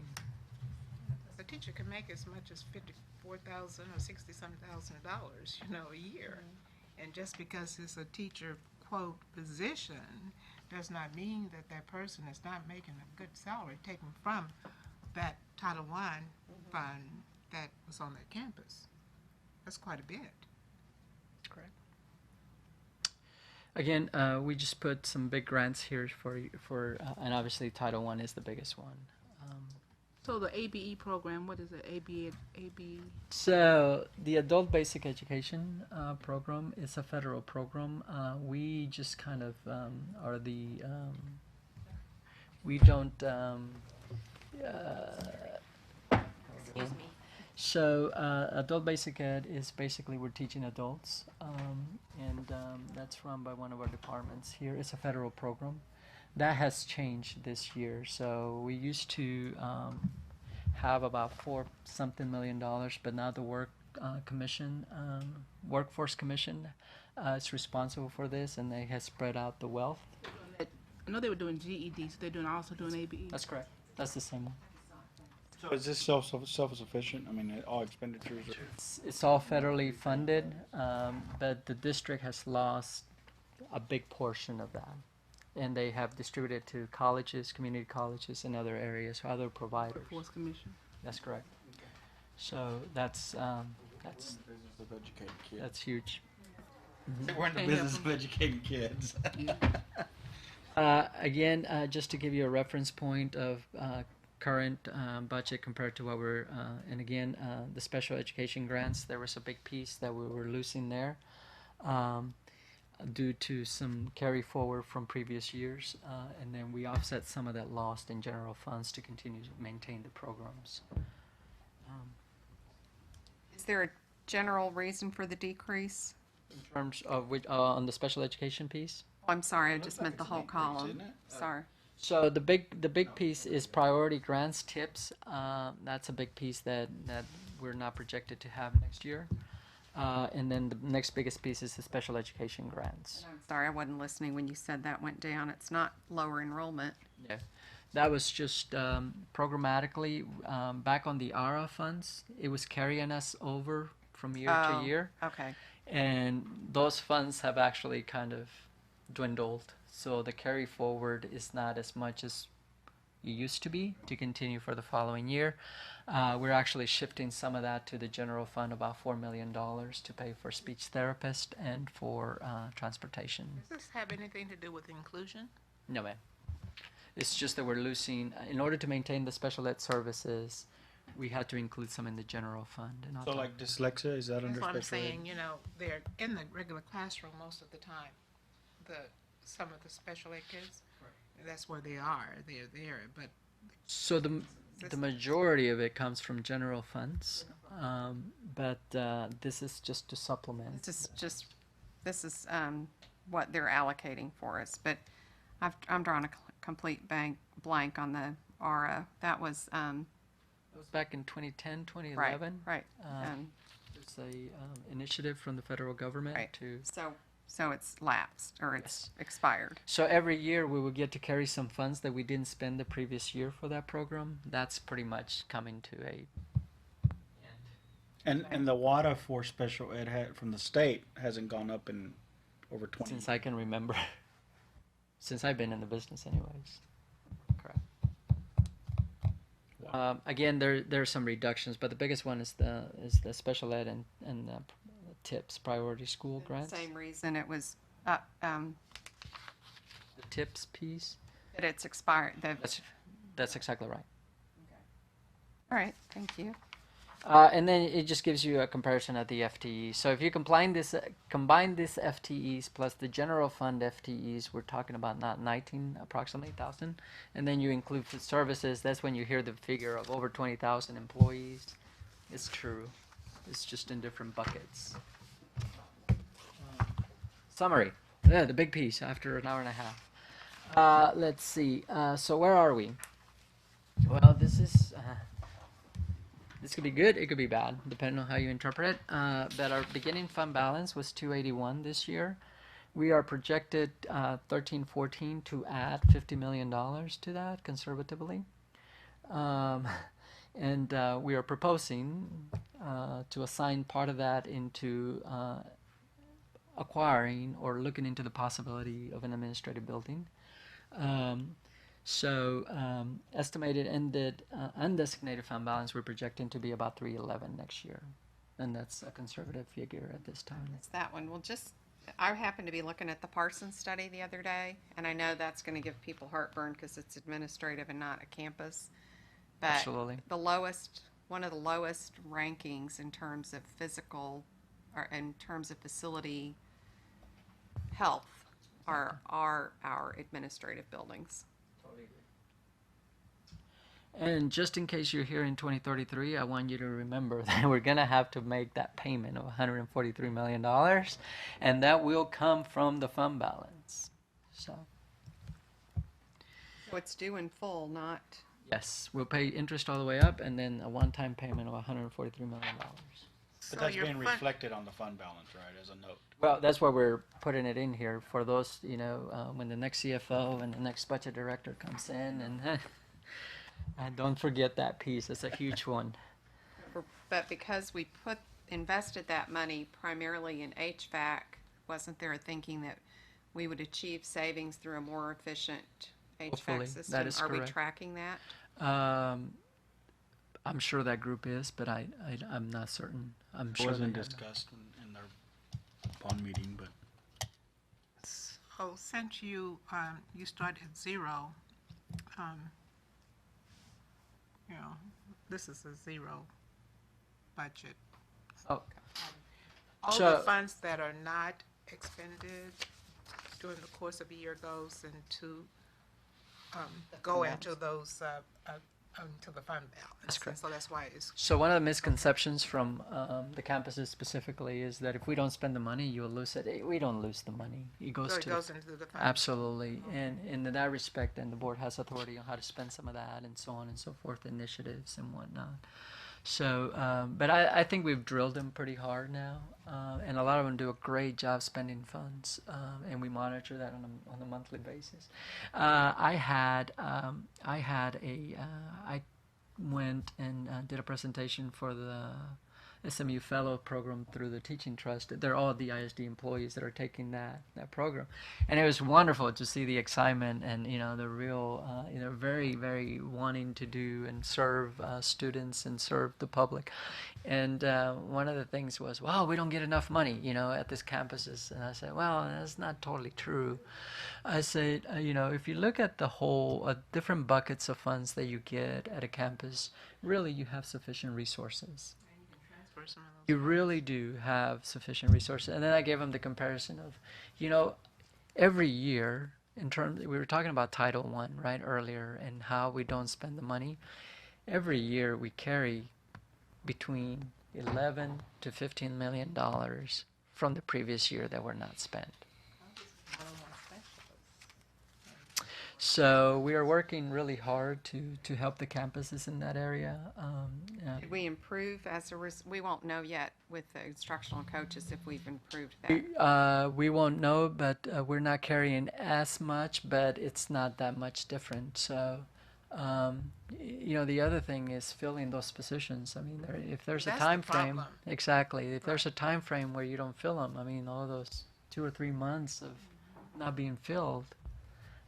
Again, now we give them the opportunity, and we work with the campuses to realign the expenditures, to put it into categories where they can spend them as well if we see that pattern. But again, maybe not. They don't have enough in other stuff, but they have plenty of staff. And I think personally they have sufficient resources on the non-position side to really do what is needed. So that's my perspective. Again, the base budget, as we talked about earlier, is about 1246 on the bottom piece of it. That's when I add back the unexpended funds that we talked about earlier. If we add all the DAPs of 87 million and then enrollment and campus staffing, and then the debt service and leveling, all that up to 1350. Now your question would probably be, what are you talking about, debt service and leveling? That's just a contingency for leveling that I put into the budget when we have leveling in September. And normally leveling results in increases staff. So I'm going to watch it very closely this year to see how that compares, because we've added a bunch of staff during the budget process. In my opinion, it should be sufficient to support the leveling needs, but we'll see. The debt service piece is we get the money from the federal government, and then we have to pay it out. So that's the big $7.7 million that we talked about earlier in terms of the refund. Staff with hiring staff that come under the guidelines of Title I. Are social workers, see, don't you have to have someone in the educational arena for the Title I funds to be used? So there's certain guidelines that you So you the can't. social workers can't be, I don't think so. so. So, for example, you can't fund an assistant principal out of Title Ones. You can't fund an office manager out of five. So social workers may not fall under the guidelines. It has to have direct contact with students, basically, and it's to supplement, not supplant. Certainly won't be supported. Correct. So, and the grants department monitors that and really works with the campuses to ensure that we obviously don't get in trouble. We're not spending the funds like we're supposed to. So that's one of the functions from that department. So the bottom line is this. Bottom line is we have a proposed balanced budget of $1.3 million. I wish it was $1.3 million. $1.3 billion on the general fund. Expenditures do exceed that, and the expenditures, if it's 1.35. So how do we balance it? Basically, is your question. Is the big negative $50 million? We're going to build into the budget about a 4% salary savings this year. Okay, that's what it equates to. Now remember last year I said it was about 2%. We built into the budget a 2% salary savings, but we're still adding to the fund balance. So we feel comfortable with this moving forward, so that's what we're proposing. Okay. Food service, of course, is balanced, and debt services as well. General fund balance, again, I just wanted to kind of give you what we're anticipating. The last couple of years, we've added significantly to the fund balance, and we're projecting it, like I said earlier, another $50 million added to the fund balance. So some would say we're adding too much every year. Jim Terry would say we're not adding enough, but again, that's Jim. How are we required by TEA? There isn't a requirement. There's a suggestion that you should have approximately 3 months worth of expenditures in your reserve. So for us, we spend about between $90 and $100 million a month. So with a 311, within. We're at 90 plus days. Jim wanted to make sure I pointed out projected fund $143 million down there again. So you have to have it high enough and maintain it high enough so that when that time comes. He was a salesman to that, so he wants to make sure. Results, ERG. This is a very brief ERG. We have more detailed information, and we're hoping to share that with you very soon. But I just wanted to give you a couple of slides. Basically, we have moved into the 2-1 category. If you remember 2 or 3 years ago, we were definitely not there. So that is good, and you can compare it to the other districts there. Financially, we're in a good position. Academically, I think we're getting better. So we're improving in those 2 categories. And if you look in the Dropbox, this is a big improvement of when we started being familiar with ERG. That's correct. We used to be up in the yellow. Did I miss it? How did it go? That's correct. So we're doing better. We're getting better. And then some of the areas around here. Look at Austin. I just wanted to point that out. So Austin spends quite a bit of money on getting the academic results they're getting. Just FYI.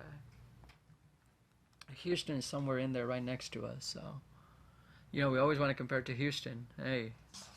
So are you planning an ERG update for the board? Yes, and I think it will be in August. Okay. So we'll want to know about that so people can attend or watch it online. Absolutely. Yes. Good suggestion. And if I'm able to share some of that data prior to that, I will send it off to you. What are the next steps? Well, we're still working really hard. Just because we gave you this doesn't mean we stop. We are really working hard on getting the full book to the board. We're continuing to refine. We're continuing to align expenditures, make sure that what everybody requested and that we put in the budget is according to positions, non-position. Of course, aligning expenditures to meet the coding guidelines from TEA is a big thing for us still.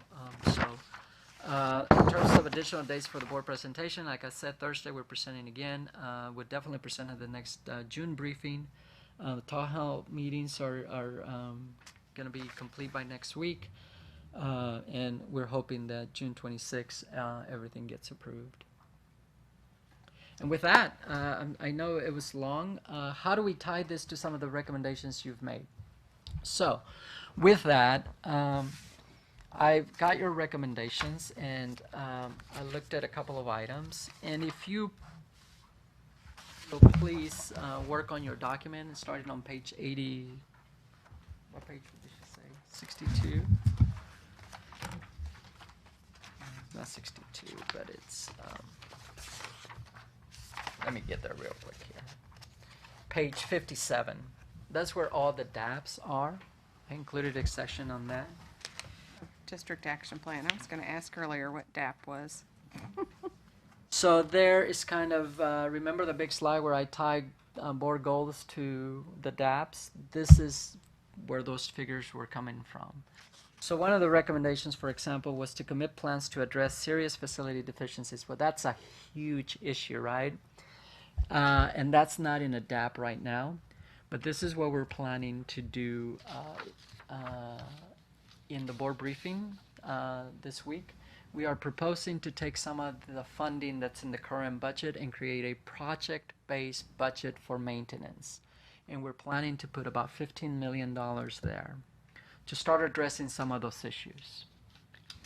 I say $50 million is not going to take us very far, but it's going to take us farther than we've been. Exactly. So that's one item. So I just wanted to point that out, that we're doing that out of the current year, and they're going to have that budget, and it's going to be able to cross years so that they can work on projects and continue to work on projects. 15 million per year, or right now we're putting $15 million. We'll look at whether we need to add more or later, depending on what our financial position is. And again, this is to do what? For maintenance, number one was of our recommendations was the condition of facilities. so Wanda Paul's group, that area is going to have access to this to spend those funds in the areas that are mostly needed as they determine the need for buildings. Now, what happens if we go through with a new admin and a lot of those positions may go to a new admin? I mean, I'd hate to spend the dollars to improve some locations. Oh, yeah. Very good point. And, How are we and I gonna- think they're part of that recommendation. They're part of that cohort. So I'm certain that they're going to keep that on the top of their list. Just to not. I'll give you an example.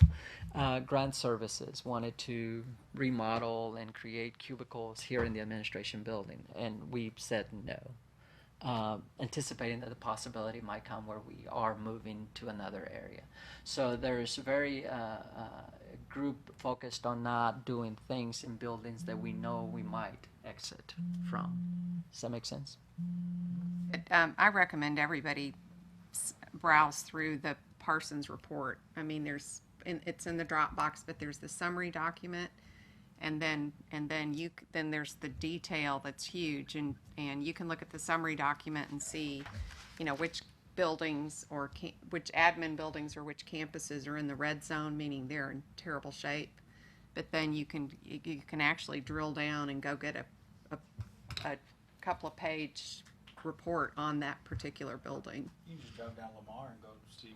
Yeah. Right. Okay. Have you increased staff in the grants department? You said grants department had asked for cubicles or something like that? We were just going to redo the layout of where they're sitting now to make it more efficient on the third floor. How many you have? I believe it's about, well, there's two pieces to grants. One is compliance, and the other one is the budget piece. And there's about 12 in the budget piece, and I don't know exactly how many there are on the compliance side. So always been. I believe so, yes. What else have you got? So on item number 4, continue to expand pre-K. I think we're all in agreement that we're doing a good job in that respect. If you look at page 58, under Early Childhood Initiative, last year we added $5 million. We are proposing to add another $1.7 million to that initiative. Plus, we've added more than 30 FTEs, both pre-K teachers and pre-K TAs, to address the need from recent programs. So I think that we can say that we are definitely doing. That's on page 58. And when I'm looking at your recommendations, I'm just looking, you probably don't have them. I brought mine, I'm sorry. Okay. But one of your recommendations was to continue to expand pre-K and early childhood Right. programs, and that's what Okay. I'm referring to. Item 6, expand and provide supportive funding for two-way dual language programs was another recommendation. I can tell you that if a campus chooses to do, that's more of a programmatic ask. So if they choose to do that, we support it through the allocations, through the staffing. Okay? So if Campus X decides that they're going to offer dual language program and they work with MLEP and so on and so forth, and they implement it, we support it. We will provide the FTEs and the funding necessary to support that program. So if a campus decides that, Correct. they can. Well, I'm saying it's a coordination effort between the multi-language department and the campus. Correct. Why would you not want to do that by feeder pattern? Because I mean, they go to they go to elementary school, then they go to middle school, and now it's all English.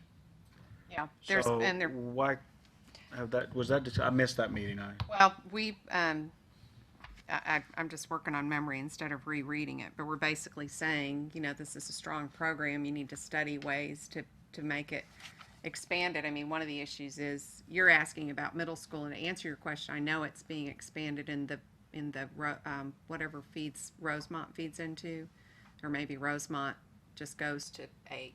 But in the W.T. White feeder pattern, there's an effort to try and carry it into middle school. So I know that 2 years ago they talked about trying to carry it into 2 middle schools, but to me, it goes beyond that. We've got schools that have English, like Lakewood doesn't have enough Spanish speakers to have it, but then you've got a lot of schools that don't have enough English speakers to have it. And so to me, it's all in that whole,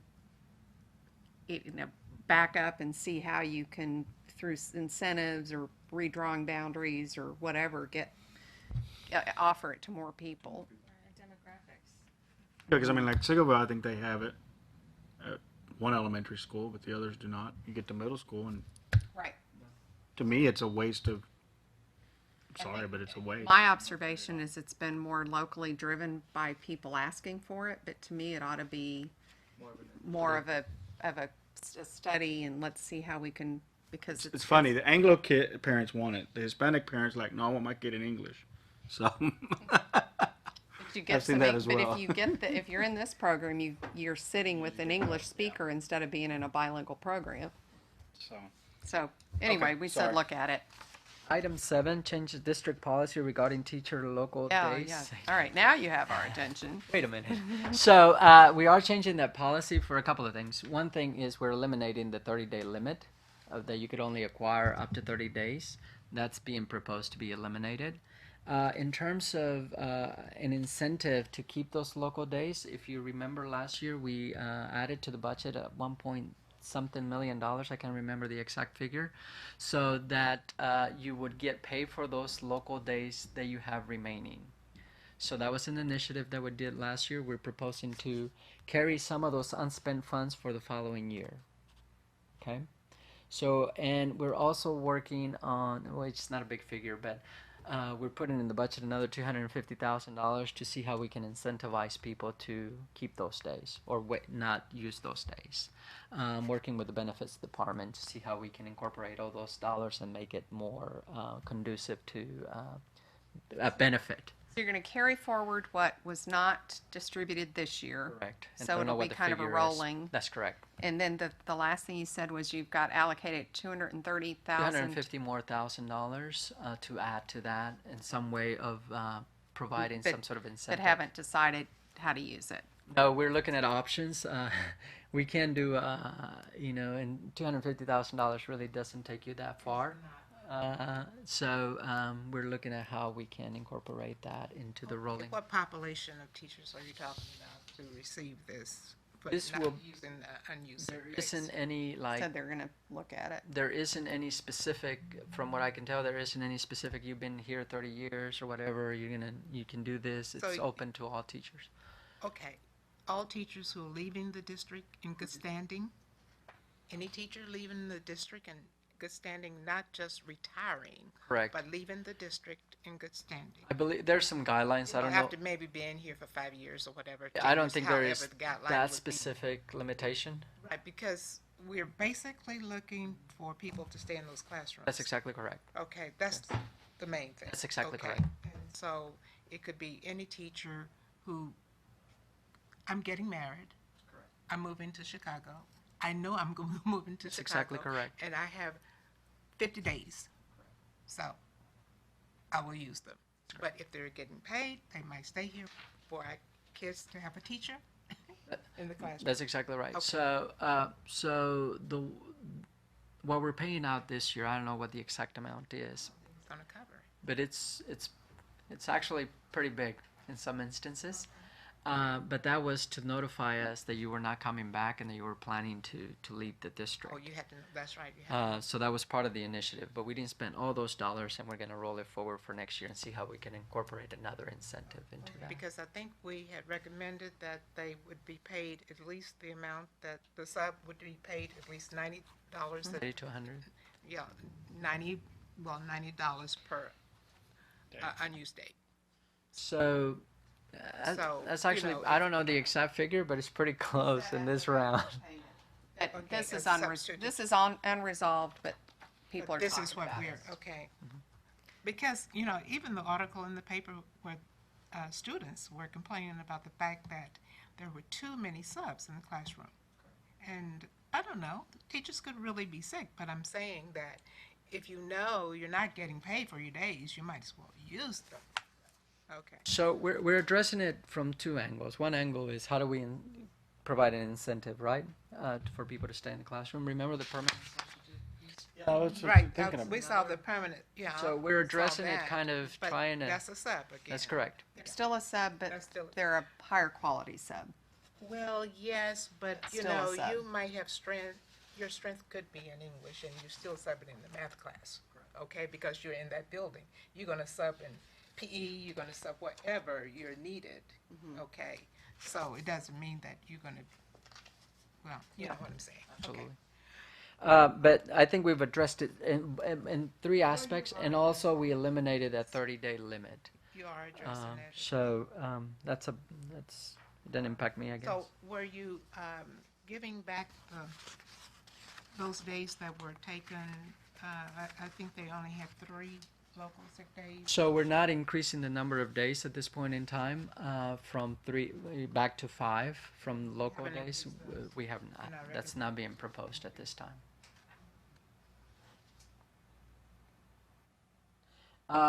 Item number 12, if you look at page 58 and 59, there's a lot on that topic. Item 12 said, ensure adequate funding for career and college readiness. There are significant funds going into this area. If you look at starting page 58, of course, we're doing the Samuel Early College program at the very bottom of the page. Okay, that's another option. We're providing. If you look at G, item or letter G, expand SAT and ACT prep classes. We're expanding that.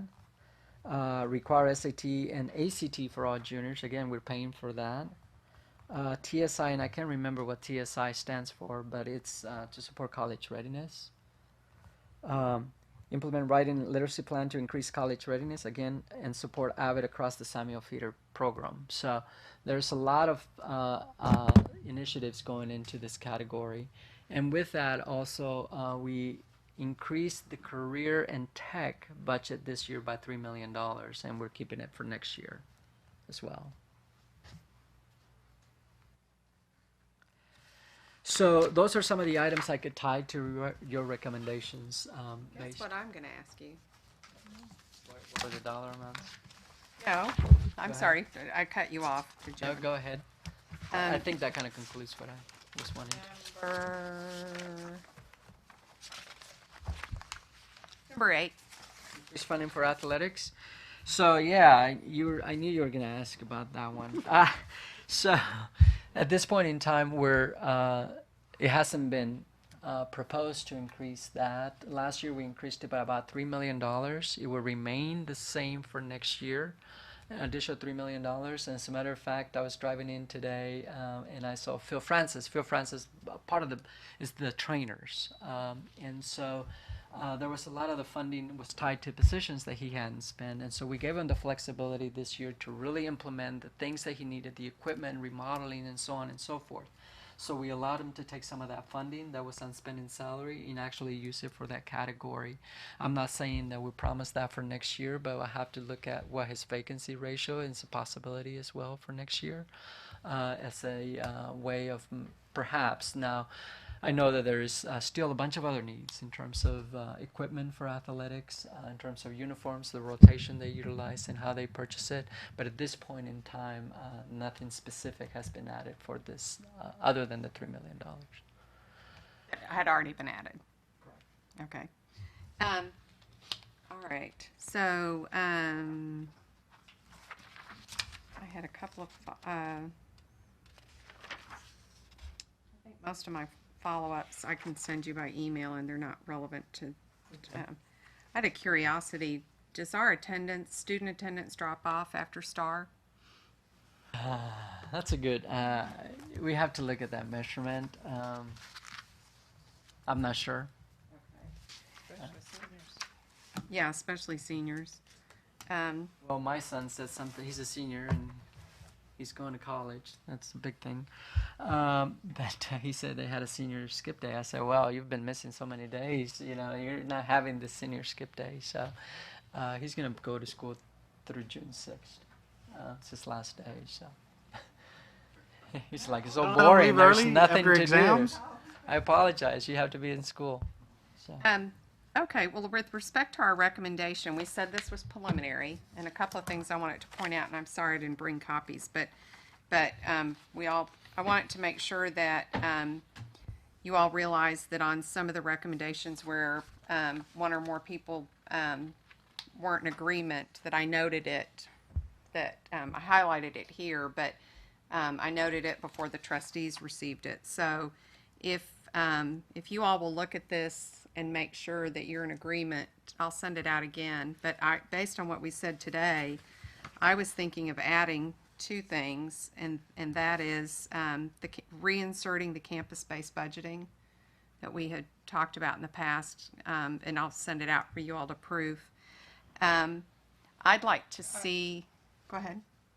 Now, they do have an opportunity to submit a budget for the upcoming year. Each campus, right?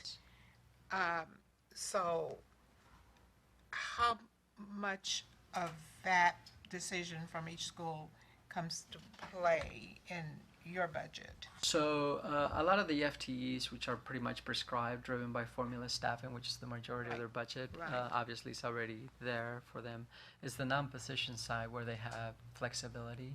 And I think I mentioned a figure of about $60 to $70, depending on the type of student per student that it generates on the non-position side. Because usually, even with Title I, at one point in time, And then Title I, they of were course. allowed to Correct. To develop a budget. Absolutely. Then they still have that flexibility after they fund the recommended instructional coaches. Correct. Yes, ma'am. But when you gave us the presentation on other ISDs and charter schools, Houston in particular has a lot more flexibility where their FTEs aren't prescribed. They're given a total amount of money for their campus, and they choose class size ratios and That is whatever. correct. But So they also that's what you're talking about. Correct. Okay, because it could get confused with them having the opportunity to submit a budget. So maybe it has to be Yeah, it's- explained thoroughly. Yeah, and there's one complicating factor I think that I mentioned last time, and that would be TEI, if it's approved yeah. in terms of that flexibility. Okay, well, we can talk by email whether or not we add that. The other thing I was thinking with respect to compensation, if you could roll in the 3% raise on one of those compensation slides and Okay. let us see that and see if, because I'm concerned about the being below market for at all in the first years, especially because that's when we attract people to work for So us. are you saying we should pay them more? In the In the first first years. years, we should- maybe I a don't- 4% for those. Or, starting well, out. and it bothers me that we are below market when we're trying to get people in the This door. is true, we are below. But I guess another thing to throw in there with your analysis, to throw in the hiring and set, we've got we're adding in, we've reinstated the incentive to teach math and science. I believe there is a component of that, as well as the bilingual is the big one that we've added and increased to about $4,000, I think, in the last. So I don't know how if that throws it above market, and then the signing bonus, that's just a one-time. Yeah, and I can remember on the signing bonus what that reminds me. I have to look at all the stipends that have been approved and what we've added to. Because at one point in time we went and cut a bunch during the cutting periods, but we slowly have started adding some back in.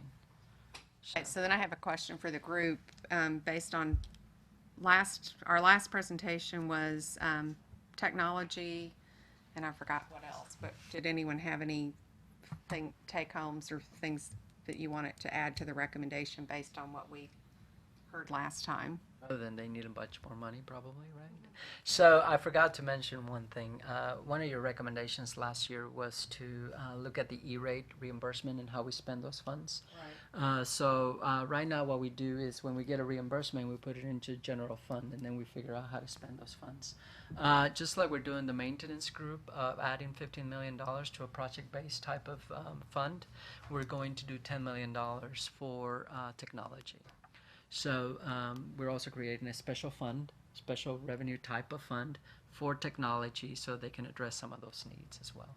Well, and part of that recommendation was not so much that we have shorted ourselves on technology, but in order to maintain any level of technology, we were shorting ourselves in other areas.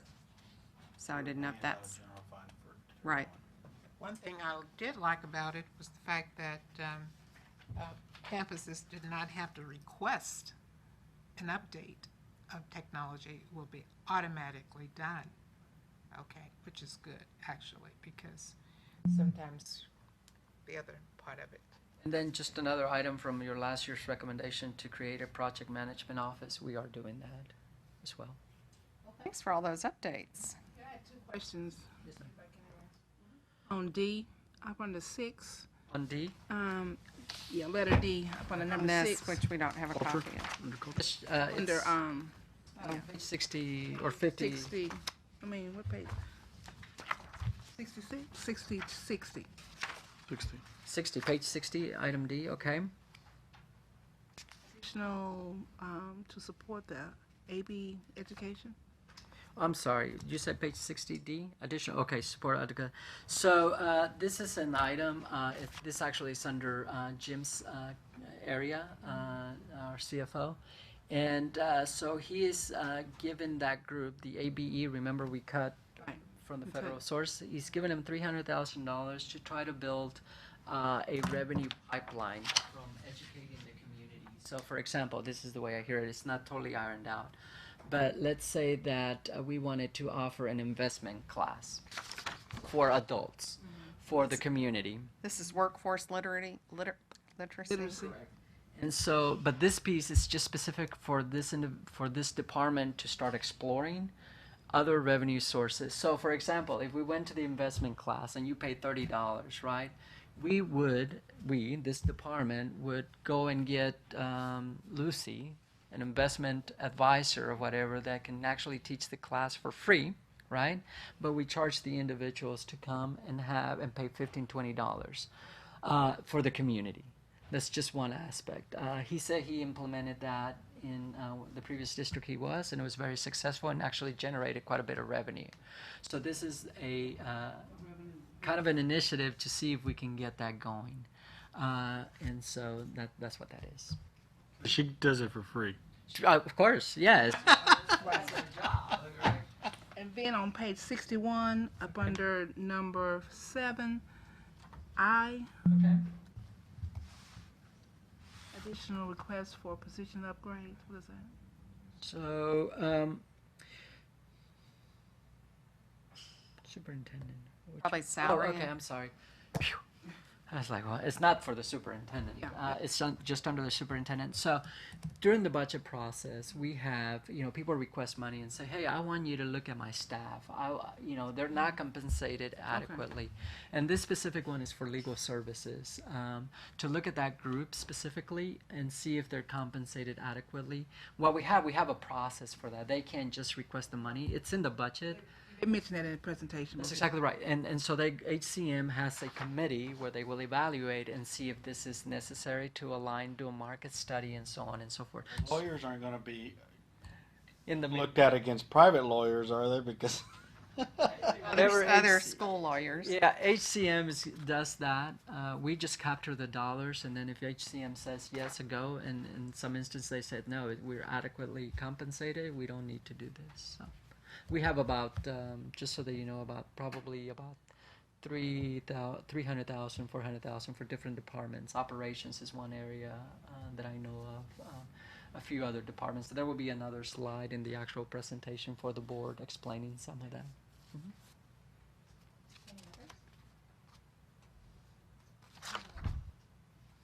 Since we're on that page, I just, prepare and develop school choice program. Where's that page? Same one. Same page, 61, since we were looking But at. F. F. So, We paid $100,000 for an outside study, and now we're paying $1.5 million for page 61, 8F. ATAF, yeah. Let me see if that's the same one I'm thinking. AIA 200 This is under PMO, data and then initiative. Cape. Okay, so there's a big initiative for KPIs to kind of provide a bunch of information to the board in a setup. I know that's part of it. I didn't bring all the details. We have in order to get to the $1.5 million, we have all the items that are included in this $1.5 million. I can kind of summarize that later. I Might be mislabeled. That seems kind of odd to have KPIs. But yeah, let's follow up on that, please. So I know part of it is the PMO project group is part of that in there, and then technology 1.8 million. Anyways, I'll take a look at it. Sorry about that. I don't recall.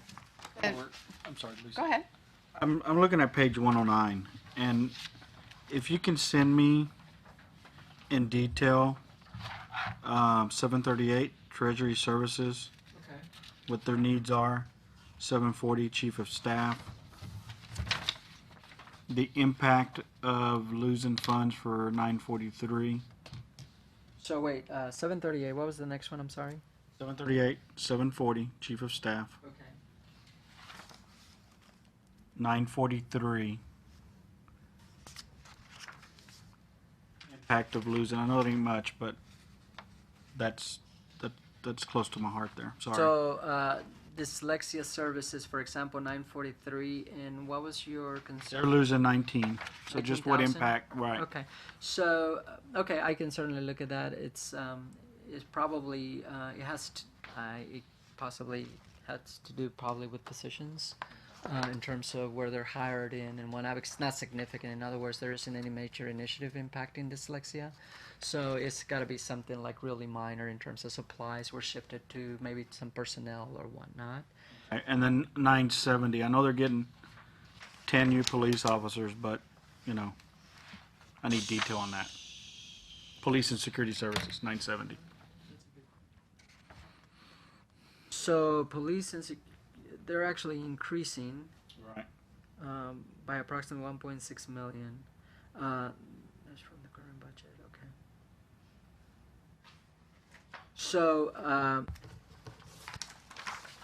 So 10 are from the additional officers. And then if you go back to the DAP, because all the increases, specifically major like this, will have to be supported by a district action plan. So if we go back to the action plan and we look at, So is that where ISS teachers are coming from? look at safe and secure schools. They have security devices, Correct. but then you have ISS. Is that? So you look at item A. Mhm. Item A is to install security devices, camera lights, busing systems, and major access points. That's the other piece of it. Okay. So that's how we come up to the 1.6 million, more or less. Still hire monitors? Yes, ma'am. They still do. They're still. Now we changed the formula last year slightly on the monitors, but they still get them at the secondary levels. Yes, ma'am. Now 738 Treasury Services. Mm-hmm. The big piece there, just so that you know, is the QSCAP payment, Okay. the debt service. Okay. So I want to make sure I answer that. And then the chief of staff, that's a new department. It's 4 people being added to that. Yes, sir. So we're going to create a chief of staff department. If you look at human resources, I think it's under human resources. Superintendent of schools. 740. 111. Oh, 111. 111. I was looking at for chief of staff that's supported by the DAP. Oh. It's supported by the DAP, and it's under. So you look at item 8. Chief of staff, create a chief of staff department. Yeah, that's all it said. That's correct. That's the majority of it. Now, when I get you what we call the brown pages, they're really snapshots of each organization. It would detail exactly what the positions are in that detail. And that's the finer stuff that we're working on right now to provide to everybody. And then you can go into that organization and see exactly where the expenditures are. And what we'll do in those pages is we will explain major variances. So for security services, for example, we'll say, oh, the reason we increased security services by $1.6 million is due to this and this. And we use about a 10% variance because you don't want to talk about $14,000, $15,000. I mean, we'll spend all our time trying to figure out those specifics. So we put a limit on there to capture the big pieces. But again, all those increases, any increases you see that, are always tied back to the DAP. Okay. Do you want to pick, if people need to leave, I understand, but we didn't go over comparability for anybody who wants to. Oh, right, that was the third piece. I You gotta go. Yep. Okay. Just so you know Comparability it's is in really there. boring. You know what? Ben, thanks. Thank you, Sarah. Okay. This is- We learned a lot tonight. Thank you. He is so patient. Takes a bunch of kids to. You know, I'm excited that one of them's leaving, and then I only have one left. Well, they always come back, but excited about that. I think the young one is really excited. He'll have You know, when I be see- the only one. One more question. Yes. When I, the parentheses, when they're having a decrease on a campus, is that staff or materials and staff or On the campuses, on the campus when I see the decrease? a lot of it is going to be dependent on the amount. It has to be driven by enrollment. So if they decrease in enrollment, or they will have big losses. Which one specifically? Which one? Central, Central?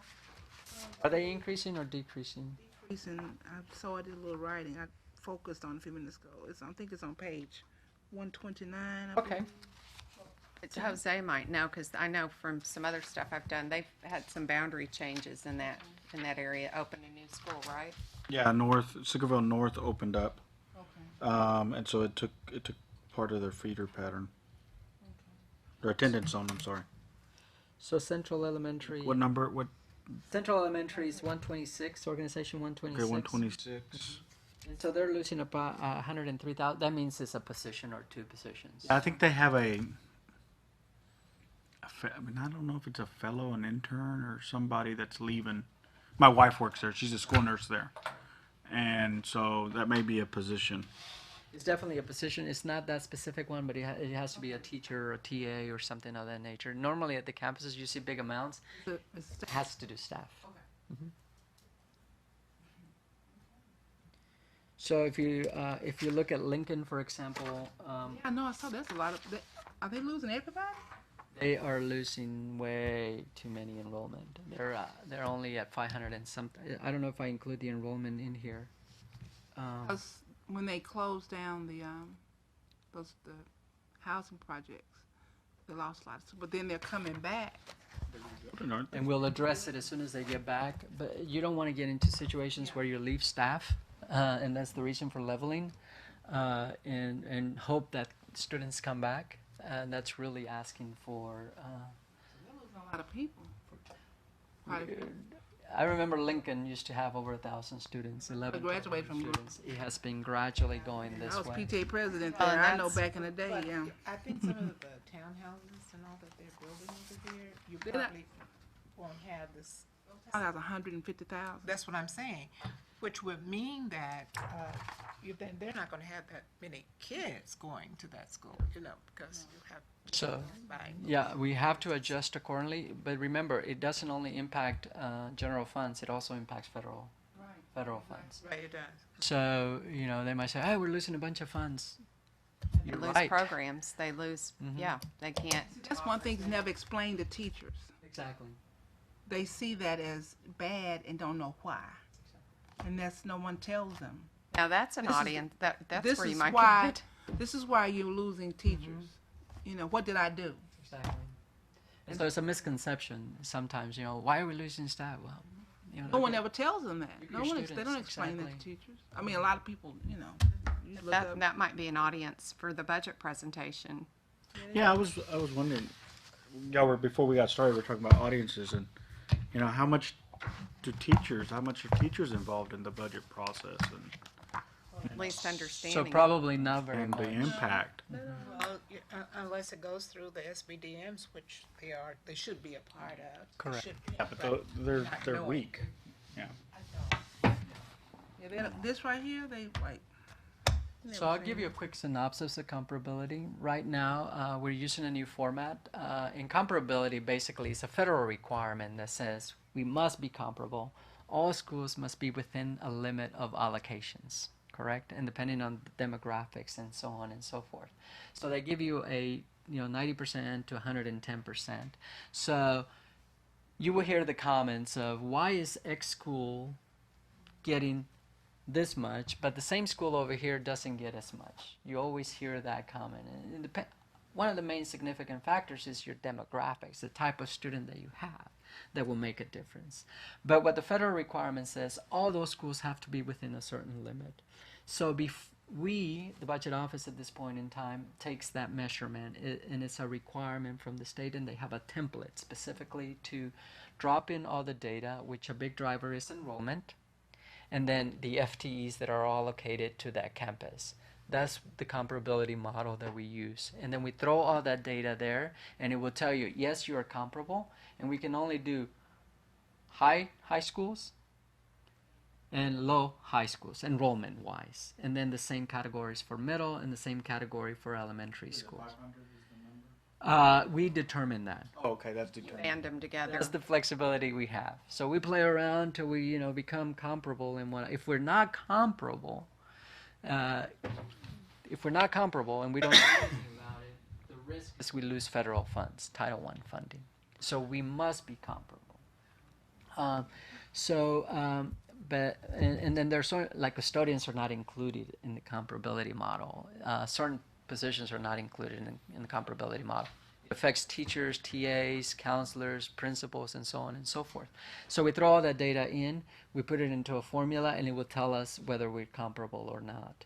It's been a lot easier now that we've made a bunch of reductions and brought people kind of to the same sort of level. But at the same time, we do have some flexibility on the cutting points.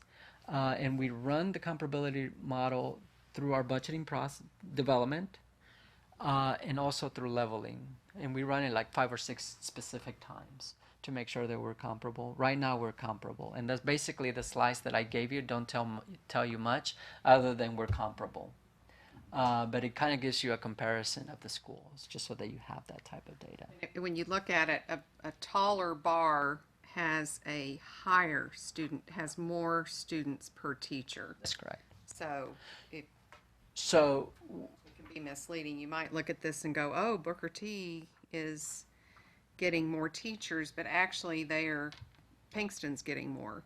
Am I correct? I'm not looking. And that's probably because Pinkston's a lower enrollment school. The taller bar means fewer teachers. They're on that new program, right? They're gonna be on the, I-2020, Pinkston? They're already, yeah, yes. so that's part Pinkston of is why. already there, right? When we, They're there. Go ahead. One of the first ones, I think. Right. but something, if you remember all the angst in 2008, Yeah. it was because we were funding the magnet schools and learning centers with more teachers and then determined that that was not in compliance with comparability. So just a couple of historical notes.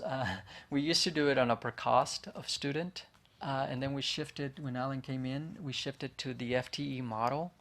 And now we have just shifted to all FTEs, including special ed, are included in this model. And there are certain requirements to use this other model we're using, and we have to meet those requirements before we can use it. But it gives us a little more flexibility in terms of that piece. So we've gone through some transformations, but we haven't had major issues. Normally, if someone falls out of it, it's 1 or 2 campuses.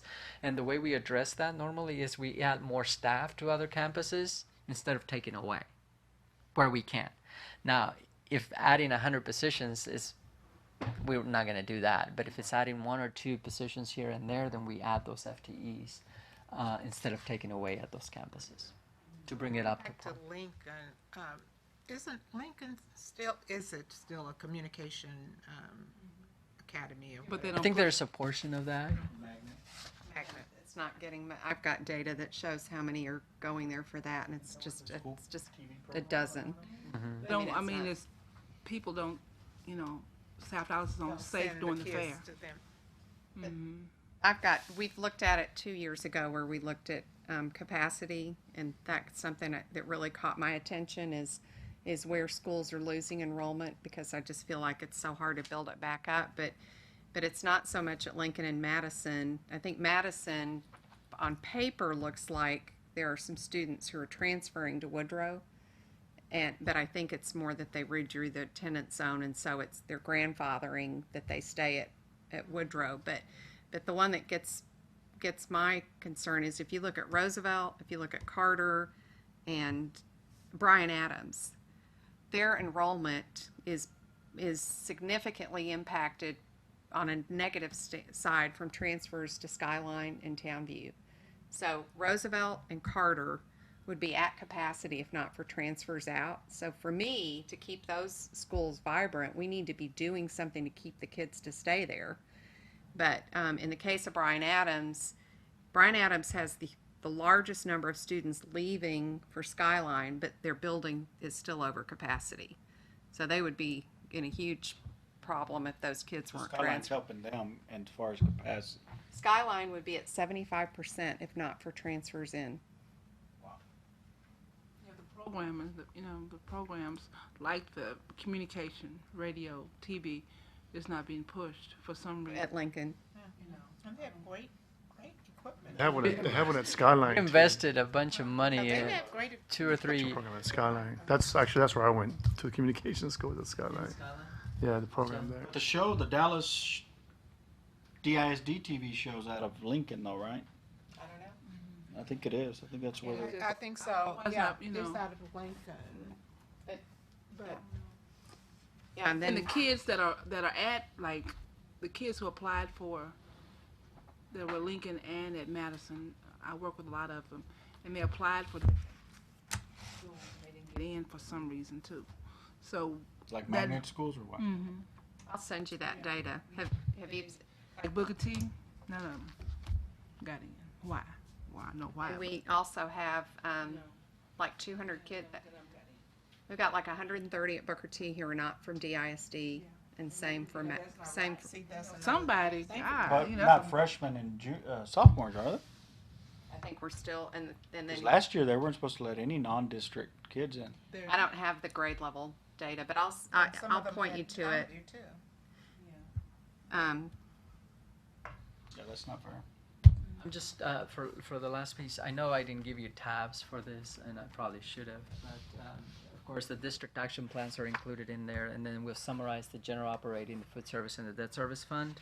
And then we give you high-level campus summaries and teacher analysis in this packet, and also non-campus summaries, and it kind of walks you through that. Special revenue, a little further breakdown, and then the staffing ratios are the last all on the piece. back. Yes. Okay, with our reading glasses. Magnifying glass. Yes. We'll work on making it larger. They sent this by PDF, so we can. One more question. Can a campus, say for instance, a campus has low enrollment and they want to add a program to, quote, increase their enrollment or to make their campus more vibrant, can they request special programs, elementary people, elementary? So there's a process for that, and we have a coordinator in that area and a director that works in Dr. Reyna's group to actually look at this request and how to successfully implement a program. It's a possibility they could, if I would think so, yes, ma'am. Or in our neighborhood, and the neighborhoods are restored. If they do, they really know. I guess the principals know to make your campus more vibrant and make kids be able to stay. What can, I know you're talking about the learning centers, but that was because of court order, too. And I know, way back then, but it has to be. And the schools were vibrant. They had programs, orchestra and band and, all those different programs that they had. And So I know, for example, Carver still has that, a strong program in the arts. There's spread all over. I mean, there's certain. kids in schools a lot of Certain times, things. athletics and the arts. It that's- keeps kids that's- coming. well, that's my opinion. It's pure opinion. We need to, justify it with survey, but I think a big attraction to Skyline is the size of the band and the size of the athletics and the momentum. They've had a they good have. athletic team. Yeah, you're right there. But with respect to, you said elementary school adding programs, I'll just tell you, in our neighborhood, we had 2 huge apartment complexes come down this year. And so a neighboring campus is slightly over capacity. And so the suggestion was redraw the attendance zone because this campus is lost about 200 kids when those apartments came down. But the families over here are like, I don't want to leave this campus.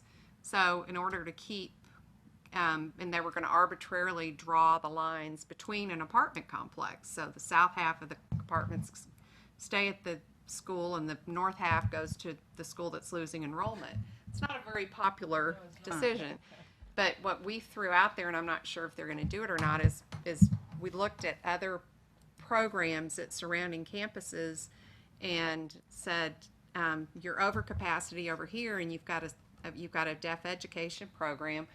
That doesn't have to be geographically specific. You could move them to this program, this campus that's underutilized, and so anyway, I don't know if it's going to happen. That was just a suggestion, but my feeling with the examples I gave earlier about Roosevelt and Carter and so on is we've got to catch it when it's on the downward trend, and I don't feel like we're looking at Is it. this at Madison?